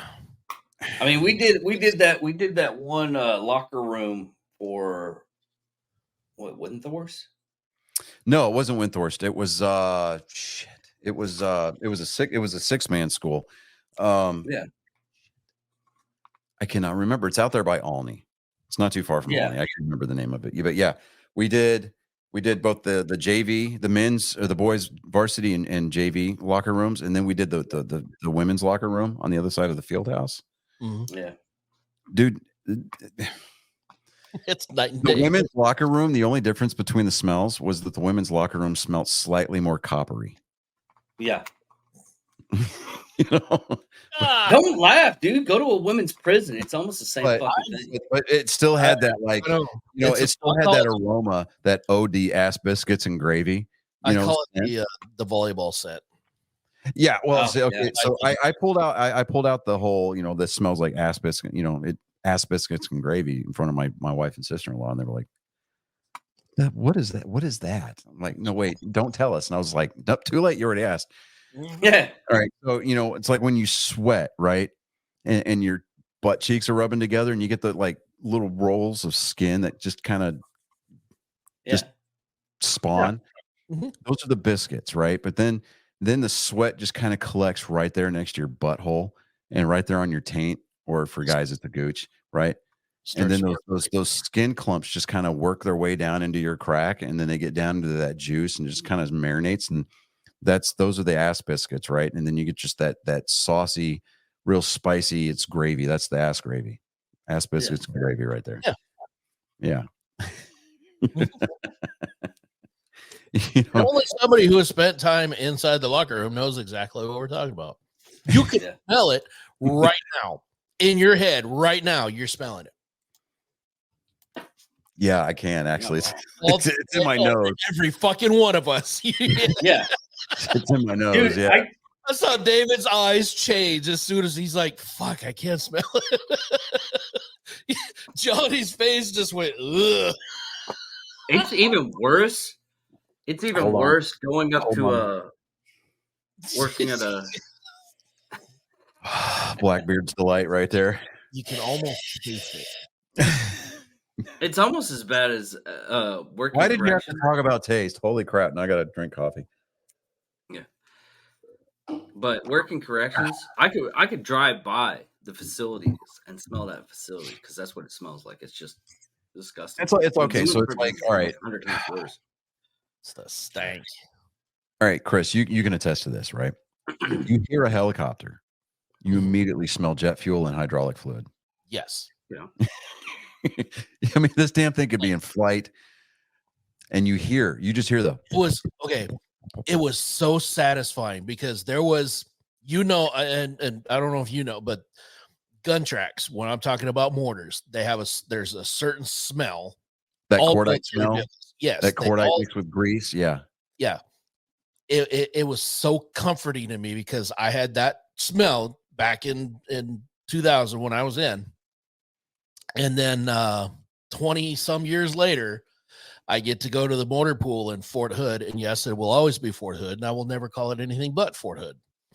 It was at Fort Hood at First Cav. And one of the guys, they got us down to the motor pool there and let me crawl around inside the mortar track.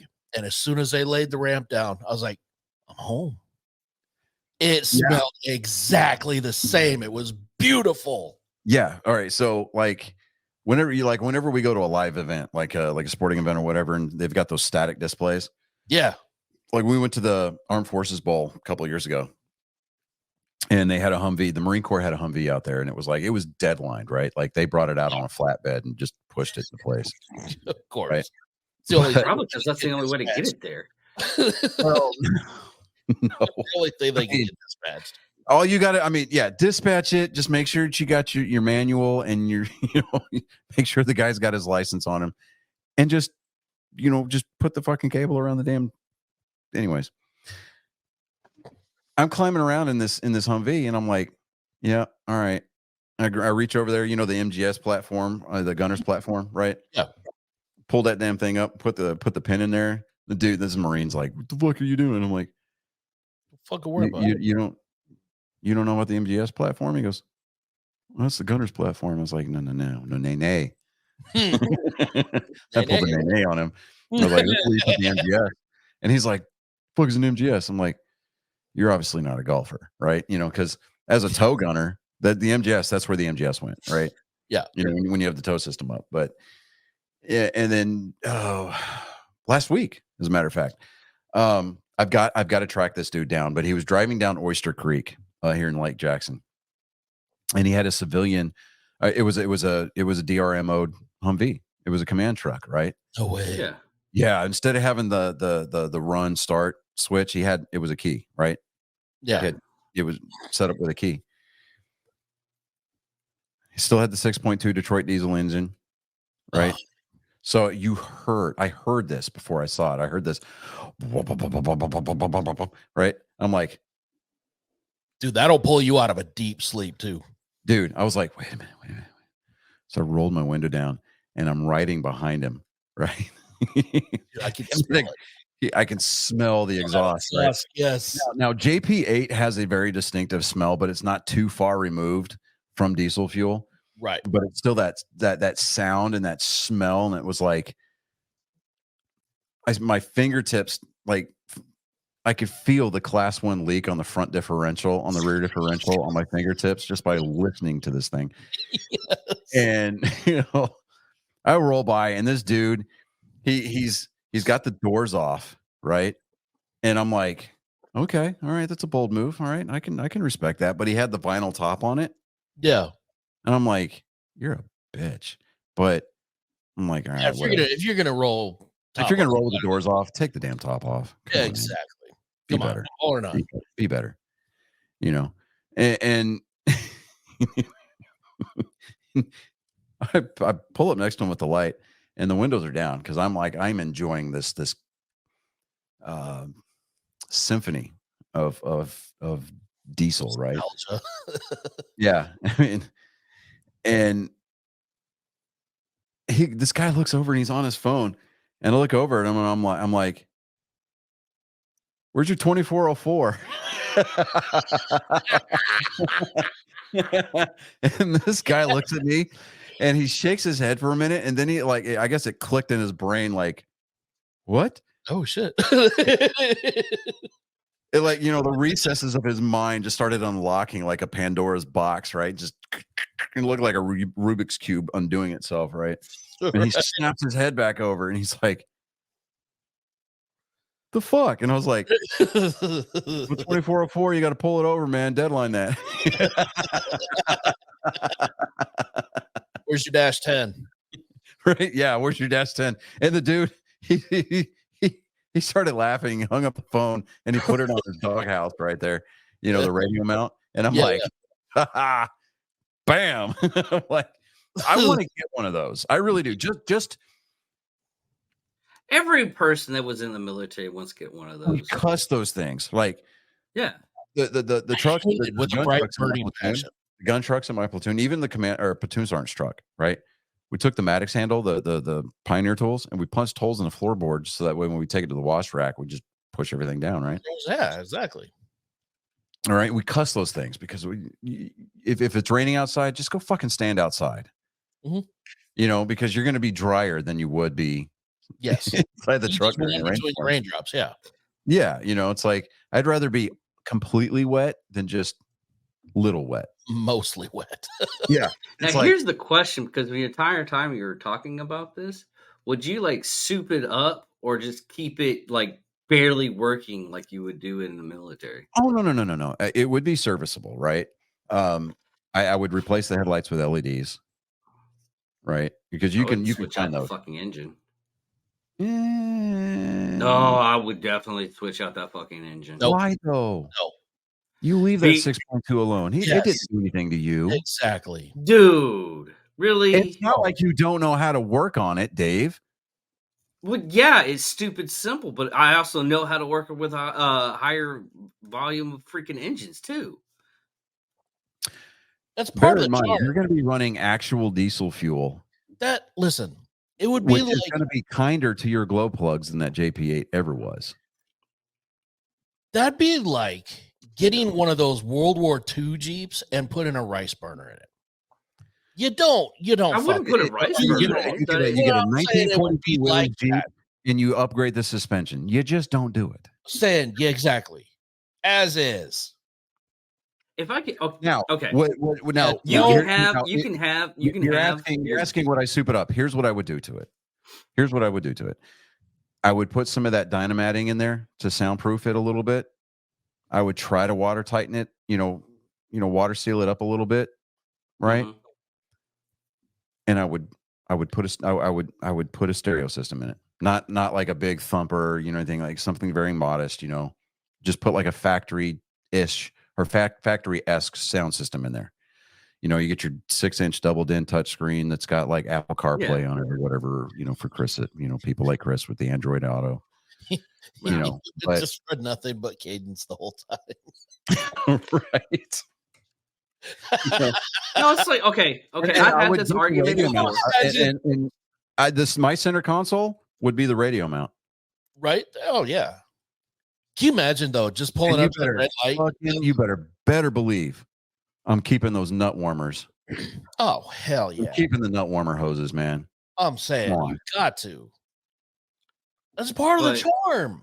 No, I've had It's not gonna be your discussions with this everyday kind of And vehicle. stuff. instead of having the slave cable receptacle, I mean, I would have to like get it rigged up to where, you know, regular jumper cables would work, because I mean, it's bad enough that our civilian counterparts, you know, kind of look at us like we're retarded when we talk about the donkey deck, but you start talking about slave cable. bro. Yeah. You can add it to a list Yeah. somewhere. They're- No, Like- okay. and had then putting I off had a here and 67 reporting you for violating the terms of the community kind of thing. Yeah. I had a 67 Chevelle that I souped up. I finished everything on it. And I was taking it down to Dallas I went to go do some really cool stuff there. I forget what it was. Well, I had to stop at a bank, and the guy next to me was like, "Oh, nice Chevelle. Is it original parts?" I was like, "Fuck no, it's not original parts." Put a fuel injecting system into it, changed out the brakes, put a newer power steering in it. I mean, this is early 2000s, so the power steering is still not like super great as it is now. Mm-hmm. But no, I changed everything I possibly could to make it like more modern. Yeah. See, Fucking that's the he thing is he that did the you're- same thing y'all guys did. No, He's no, like, no. "No, you had to Because- you had to stop, have the stop, original stuff." Stop. What you're trying to do is make this Humvee into an everyday vehicle. It's not an Fuck yeah. everyday vehicle. No, this is not a vehicle you drive around every day. No. I tell you what I would use my Screw truck for. You're I would cruising drive in it. this thing. I would drive it to HEB. You're not even and use it cruising as in a that motor thing. better. You're not supposed to. That's the point, David. It's not. You a can cruiser. still you can still Listen. have your battle hardened This right here. fucking This. I'm not putting anything in that vehicle No. made by the lowest goddamn fucking builder. This is the difference gonna between soup the it Air up. Force and the Army. This right here. Because if we're not miserable, we're not happy. You need to be This just is a little bit David. miserable This in is that David. vehicle. This is David. I saw a foxhole once. It was on TV. They were doing a documentary when I was on TDY. Exactly. You are supposed to be a little bit miserable in that vehicle. Yeah, It's I mean, part which of is the why charm. you stick with the vinyl top, or if you're lucky enough to find a gun truck. Oh, dude. Right. Right? I mean, if Okay, you're lucky, why did every military personnel that got one of those trucks in a wartime they souped it up. They put they put like metal sheets in there David. to stop the bullets and everything. That's still an improvement. David. That's still an improvement on that vehicle. Are you seriously going to try to compare the war zone environment to driving to HEB? If you're in Detroit, hey, everybody, yeah, hey, Colin. If you're in Chicago, yeah. Oh hey Colin, hi! Hey, Now, look what I okay, figured so, out. Colin, yeah, we kind of David chastised me a little bit for going off on a rant on a tangent, but yet here we are. Nice. Hey, look, It's the ultimate tangent. this is the ultimate. I mean, everybody's involved on this one, so you, See, sir, this is a schedule. you sir, have included yourself. You have put your 2 cents into it, so you are not immune. So do not sit there on your ivory tower and preach to me, sir, because you will be treated like Mary Queen of Scots, and I will find the lowest bidder executioner and get your head lopped off in like 2 chops instead of the 1. Just kind of putting that out there. Look what I figured out. Low and slow. That's awesome. you on your Colin. Chromebook? Now, Johnny, Okay. All right. We still have 1 pick left to go before we conclude our NFL Great, coverage. so I can find another Shit, joke. yeah, You yeah. did not tell me we were doing the show tonight. So I did too. What- I told you earlier. no, you did not. Yes, I he did. said it on the show Actually, I last week. told you last night. I said I Yeah. will talk to you tomorrow for the show. I'm gonna throw the penalty platypus at you. Go back and read your Okay, text, I see sir. it now. I'm sorry. Yeah. Oh, I'm sorry, now what? he What was that? sees it. What was that? Did you say the magic words? Did you? You were Yes. Hey, you hear that? You hear that? I Okay, hear a, well, I I hear a slept train. in, so I hear a train. Choo choo. What kind of train is it? Choo choo. That's an excuse train, little guys. Are you just a dad? Oh, you're Asian dad. Oh my God.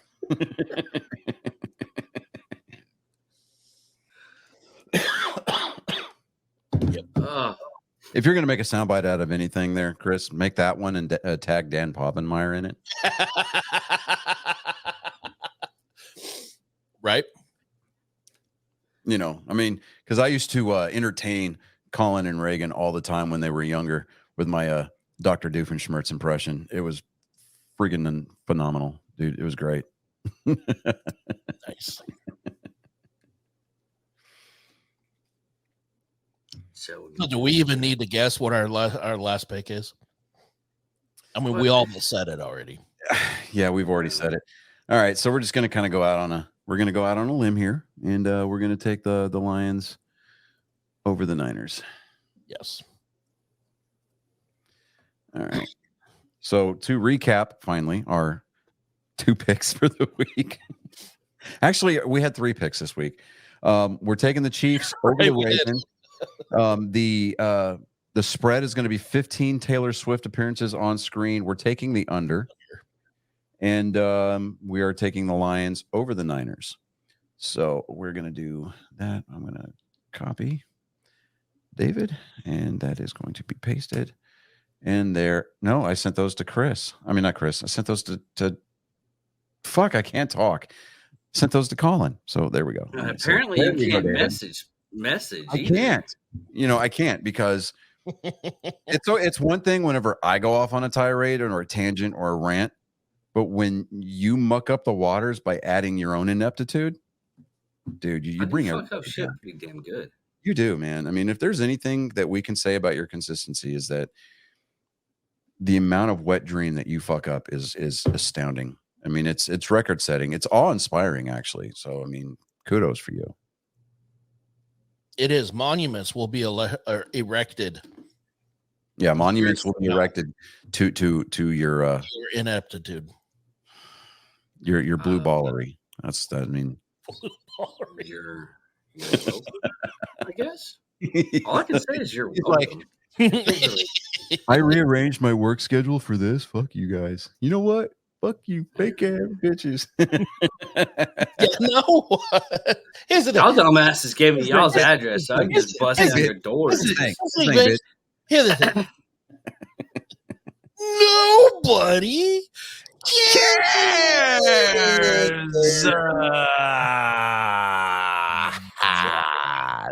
Za.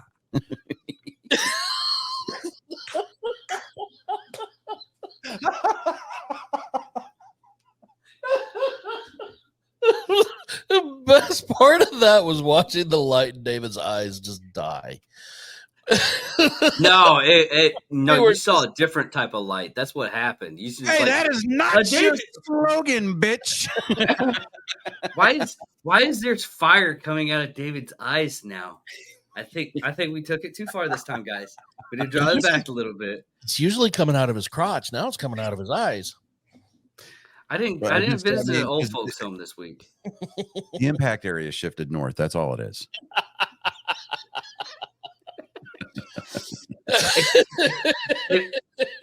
I did an Al Capone. That's what happened. No, Oh my god. Okay.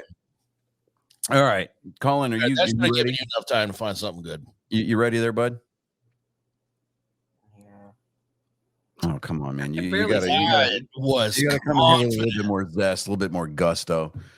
All right, ladies and gentlemen, without further ado. Rising from the smoke and haze of desolation comes a Ronin, bent on wrongdoing that which has been set right. Here for your ears and eyes to feast upon, it is my genetic code. Ladies and gentlemen, angry faithful of all ages, It is time for joke time with Colin. I just found one that is amazing. So you're lucky.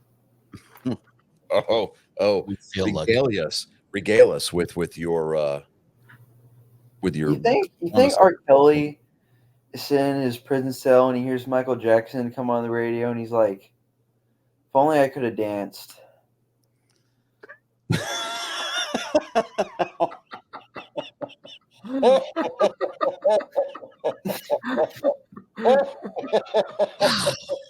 Oh God. damn. Damn. Damn. Oh man. Shit, that was a good one. That was a good one.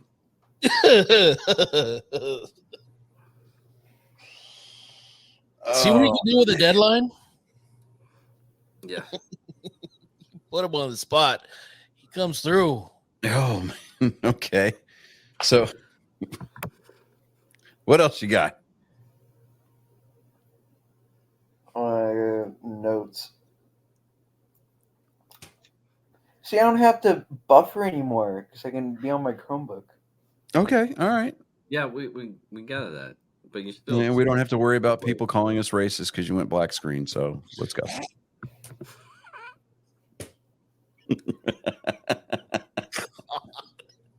So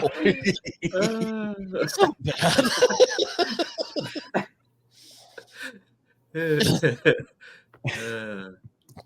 Oh, fuck.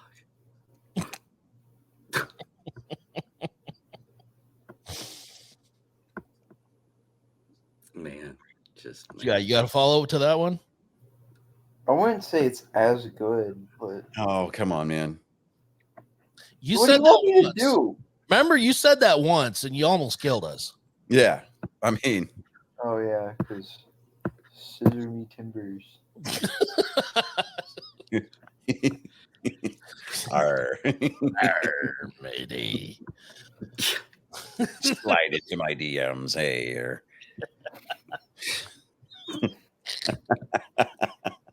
come on, Oh, let's go, dude. Come on. Oh my god. You will learn that the only difference between a gun and a rope is the duration one takes to make a knot with either.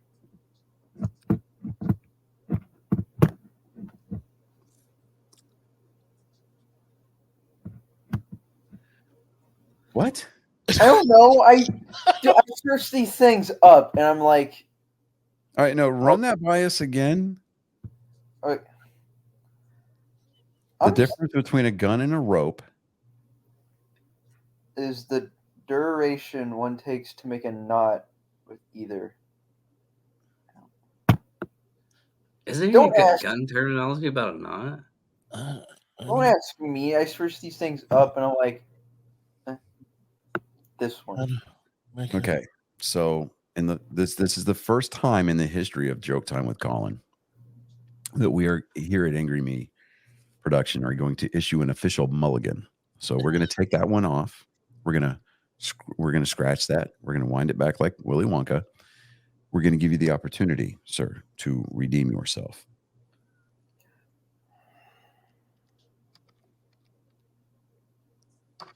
I mean, it's apparent that you have proven that you can perform under pressure, so I have faith in you. Maybe just a little bit less than we did about 5 minutes ago. No. But we still have faith. Well, it's all about positive reinforcement, man. Come on. Hell, I'm trying to figure out why you would use the terminology for knots for guns, because the only thing that's coming up is Nonviolence Project Foundation stuff. Maybe that's the punchline.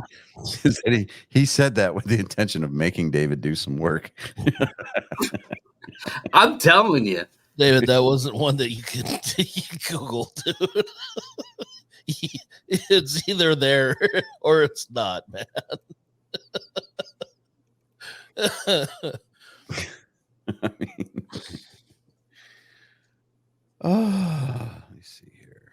At least I'm He trying. doesn't to find make one. it I'm gonna. work. There was a dad joke that they told us in class at work the other day, and I'm gonna have to break that one out if we don't hear something. And it's bad. It's really bad. Well, I can make it worse. I'm sure you can. Because the joke I told Saturday, I was like, oh, maybe no. Yeah. Oh, it was pretty horrible. No, that's not horrible. It's just bad. Oh, it's just a bad joke? It's just Okay. awful. Yeah. You got 18 minutes, Colin. 18 minutes? What? Where Yeah. are you? 18 minutes? Because it's almost, we're trying to cut it off before 10 o'clock. 18 minutes brings us to 10 o'clock. I know. That's why we just. I'm going to retell a joke. I'm going to retell a good one. Well, I'm over here trying to help you out behind the scenes, dude. I'm trying to do the same thing because I was trying to figure out what not was for a gun. I mean, that's the joke and tell. You have to bring in like terminology and stuff just to try to figure out what one thing is to another. That's like every conversation we have with you. Yeah, but I gave you like secret decoder ring so y'all can understand a little bit easier. I mean, it's still not easy. It's still, I think mine got lost in the mail. Yeah, probably. Send it to your old address. Someone watches the show that's from your small address. It's like, I know what he's talking about. So you guys need to shut the fuck up. I understood that reference. Yeah. Meanwhile, I'm Robert. Now, Could you imagine there was legitimately a secret decoder ring when y'all lost it, and someone's getting my jokes and everything, becomes my stalker, and ends up trying to kill you guys for being for shitting all over you. Yeah, I remember. No. Nope. I'm looking at it at my notes. Okay, fine. Whatever. Okay. I'm done helping.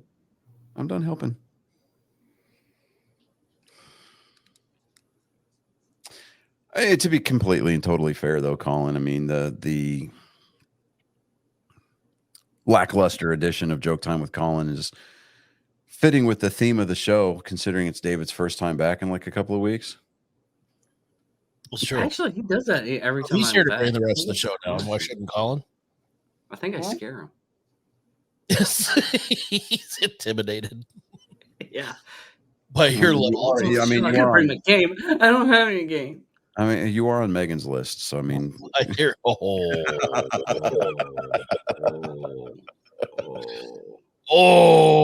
that was a good one. That was a good one. I'm always. Oh, that one hurt. oh, that was fantastic. They got away with murder down on Music Row.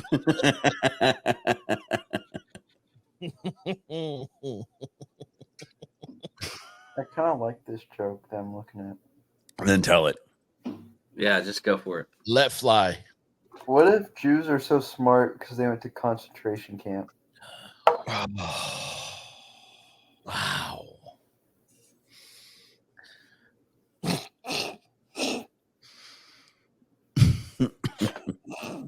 So, good hanging out with you guys. I'm gonna set up another YouTube channel so we can Use keep it. this going. Use another burner account. Yeah. Yeah. Use another burner account. Oh man. Yeah, you know. Spicy. Why is it spicy? Yeah. I don't know, man. That one came off as a little ashy and dry. Did you not see that coming? Damn it. I did not see that coming. Nope. No, indeed.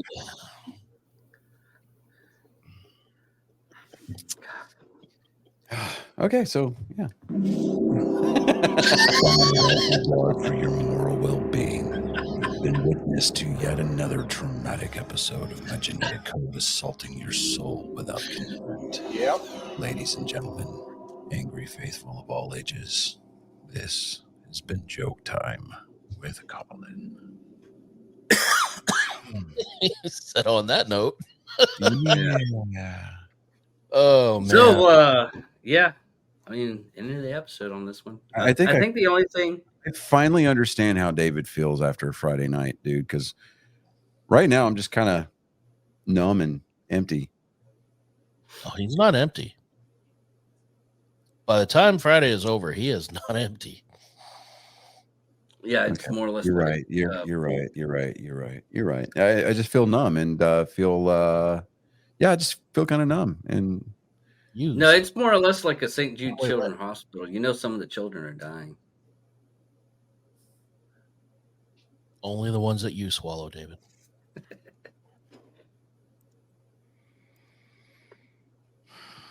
Anyway.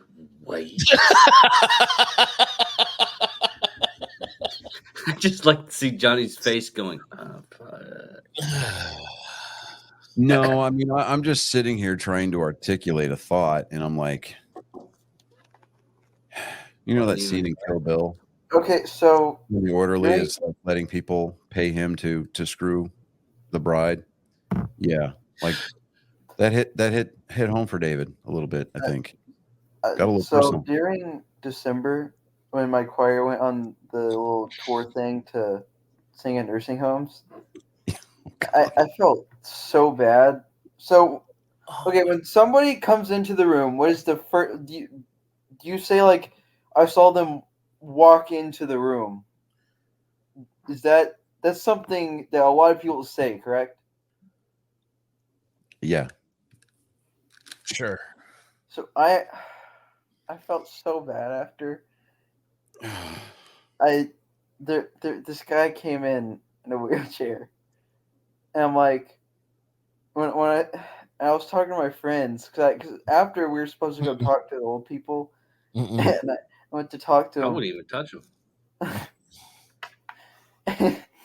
And I'm like, I saw this old guy walk in, and you seem pretty cool. And then I realized what I said, and I got so much crap from my friends. You saw him rolling. Was he hating? Or were they hating? I still can't understand why we would send our kids to like old folks' home. I mean, they're like a cesspool of STDs.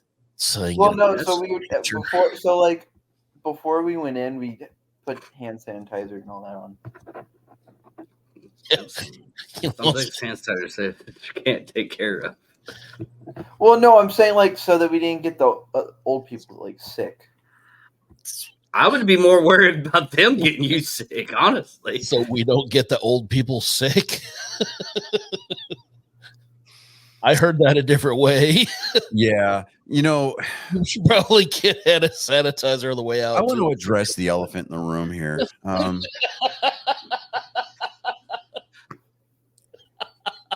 And I'm not talking about the fact that J. Cole went platinum without any features on his album, but I'm talking about the pictures of the Texas hats that David sent us that his dad bought.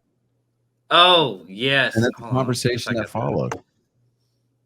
Let me see if I can. Yes, no, I've got it pulled up already. I was talking about the photos of the. Frankly, some of our best material, I feel. And it was dynamic. It was fluid. It was just very natural. You didn't even like rehearse that beforehand. No. I mean, I just started in it. I liked the way that it was going. Like, I'm like, do they come with a volume knob? Where he pressed preset 11, and I was like, whoa. And then David goes, no, they don't. It does scream out way too much.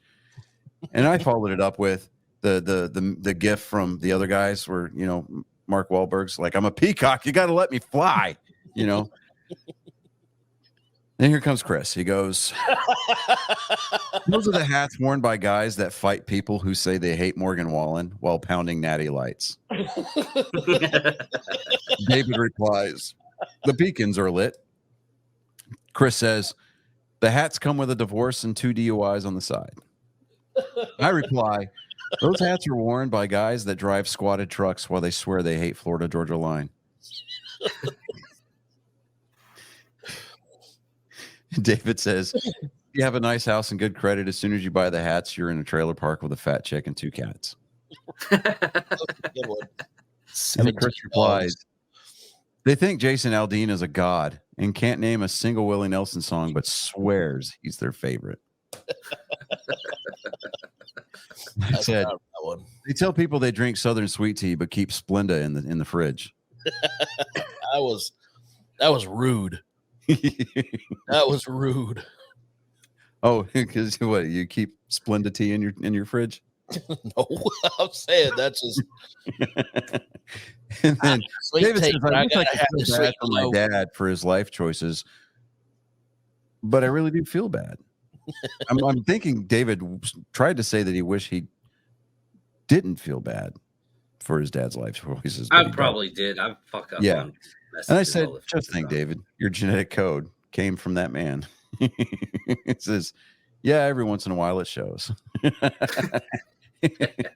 So, like a day or two It later, does. here comes It David. really does. So did anyone see the script for the Super Bowl look like 49ers versus Ravens?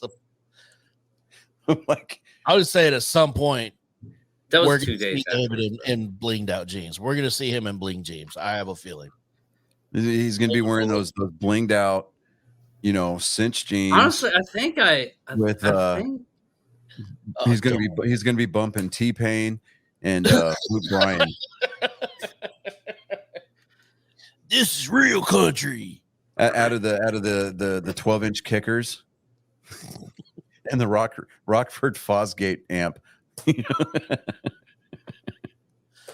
Rockford Fosgate. I think I had like a pair of pants that had a little bit too much like.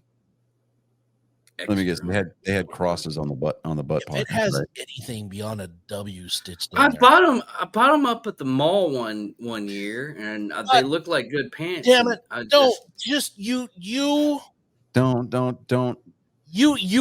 lost me at I bought them at the mall. You're projecting now, David. So it's It's that.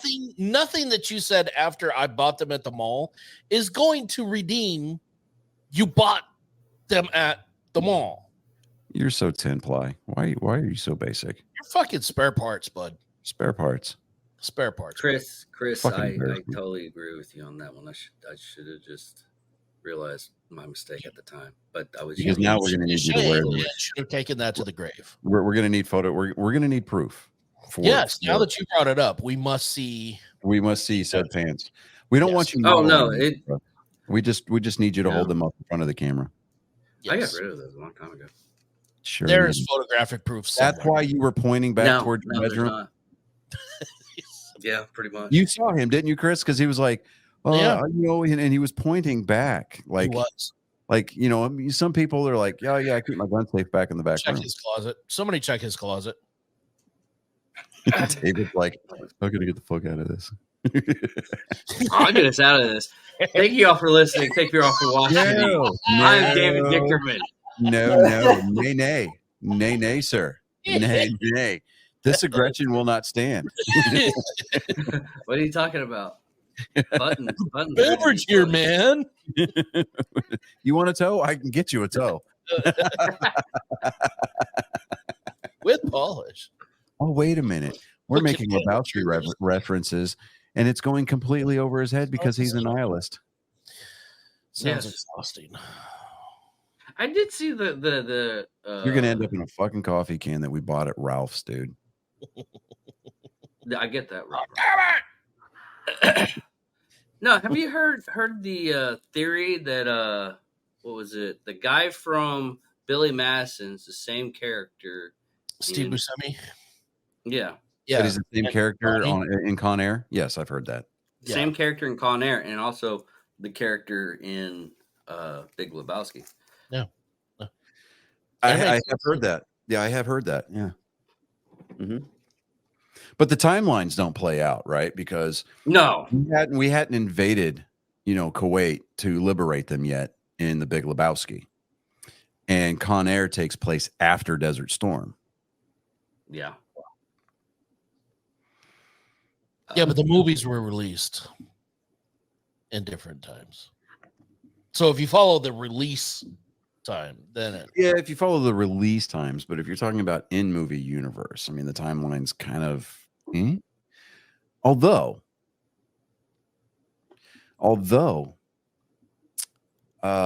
maybe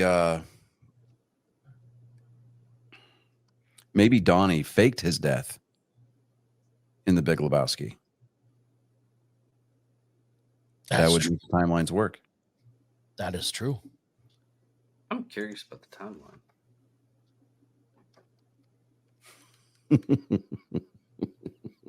David, that's a tangent. Why are you going off on a tangent, David? David, you're on a We're tying tangent. together the Jerry Bruckheimer verse and the Happy Madison verse. The Brucker verse. The Brucker verse. The Happy Brucker verse. That's what There it you is. go. You know, when they did come out, because Billy Madison came out in 95, Con Air came out in 97, Big Lebowski came in 98. Yeah. It's plausible. It's plausible. Never know. And the last time anybody heard from him was he was volunteering his time at his old firehouse on after 9/11. What are you talking about? What are you talking about, bro? Steve Buscemi in real life. He Used to be a volunteer firefighter. Spent a little time on the boardwalk too. Yeah, spent some time on the boardwalk. And after 9/11, he reported to his old firehouse and volunteered his time. Yeah. He's been in a lot of He was on the pile. He was on the pile after 9/11. He was digging on through the pile at ground zero. zero. I know that. I know that part. But from what you're why do you look insinuating is after that he never did any kind of movies or anything. I'm talking about the character, David. Oh, okay. See, this is brought it up. And you spaced out your own conversation. Your tangent. Out of your own tangent. Wow. Yes. I do that too. You are spare parts, bud. Yes. That's why I have you guys. It's just not the Figure same. it out. It is not the same. Tug there, tit fucker. Good God. Give me your fucking ball. Okay. Johnny, did you read the private chat stuff? Fucking shirt tucker. What? Private chat stuff. Private. Yeah. Oh, yeah, I heard that, dude. Yeah, they're having it in San Antonio. That happened a lot of places. JBS. Yeah, well, they're trying to change up the UNCJ because of that. UCMJ. Yeah. I do sometimes see MJ.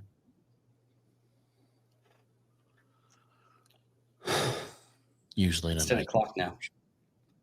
Do you want to? I told y'all. There you go, bud. Yeah. All right, bud. Well, I appreciate you coming on. You gave it the valiant effort. You crawled and fought for that last 100 yards this evening. I appreciate that. But you will be avenged. Avenge me. With thy last breath, I spit at thee. Yeah. Or thy last breath, I stab at thee. Yeah, there we go. I will give you and your brother a call later this week. I watched all the school closings and delays, and I understand that Wichita Falls ISD was not among them. You were correct. I was fully prepared to belly laugh because, we went through all the trouble of getting you back to your mom only to have you, not have school. But you ended up did having school today. So, education's important. Yeah, was dog nation. Meanwhile, it's supposed to rain here for like the next 3 or 4 days. So, Well, That's yeah, it's supposed to rain all week. I'm going to the Pancake Festival. Colin, you going to the Pancake Festival? Maybe. I don't know. Dude, I'm going at Colin like can 7 crush o'clock in the morning. pancakes, dude. Just kind of putting that out there. Yeah, Yeah. it's free. I did eat Sunday morning, just so you know. Oh, I know. I know. Like I was right behind you, and I was just like, Mhm. I ran back upstairs. But yeah. So this show came to a screeching halt. Here we go, David. Oh, I'm gonna try to get us Getting media out of your own passes. tangent. God. What? I'm gonna try to get us media passes for the NRA convention this year. The NRA convention, huh? Oh. When So and where? I didn't. Huh? 17th, 18th, and 19th of May. I might have some vacation time by then. Maybe, possibly. I'll have to look So that up. What It's days just of the if week you is want that to. going to be? I'm definitely going. Huh? What days of the week is that going to be? Friday, Saturday, and Sunday. Friday, Saturday, Sunday. Huh? Yeah. In the NRA? Yeah. Huh? Okay. It's in Dallas. Okay. I just figured we could go like one day, Saturday or Friday. Would probably be a little bit better because whenever I go to a con and everything like that, it's a little bit easier. It just depends on if I've got finals that week or not. Yeah, it's Yeah, a little I bit easier on Fridays for getting people like autographs and everything. But doing We'll see. We can discuss. yeah, we got plenty of fucking time. Yeah. But anyways, are we ready to close this and land this plane, Johnny? I mean, yeah. Let's do it. Absolutely. Fucking Thank you all for listening. Thank you all for watching. I'm David Dickerman. I'm Johnny Skelton. I am Chris Jacka. Colin Skelton. And this is Nerd Sports 144. Thank you all for listening. Thank you all for watching. Goodbye. Please, sir, may I have another Sesame Timbers?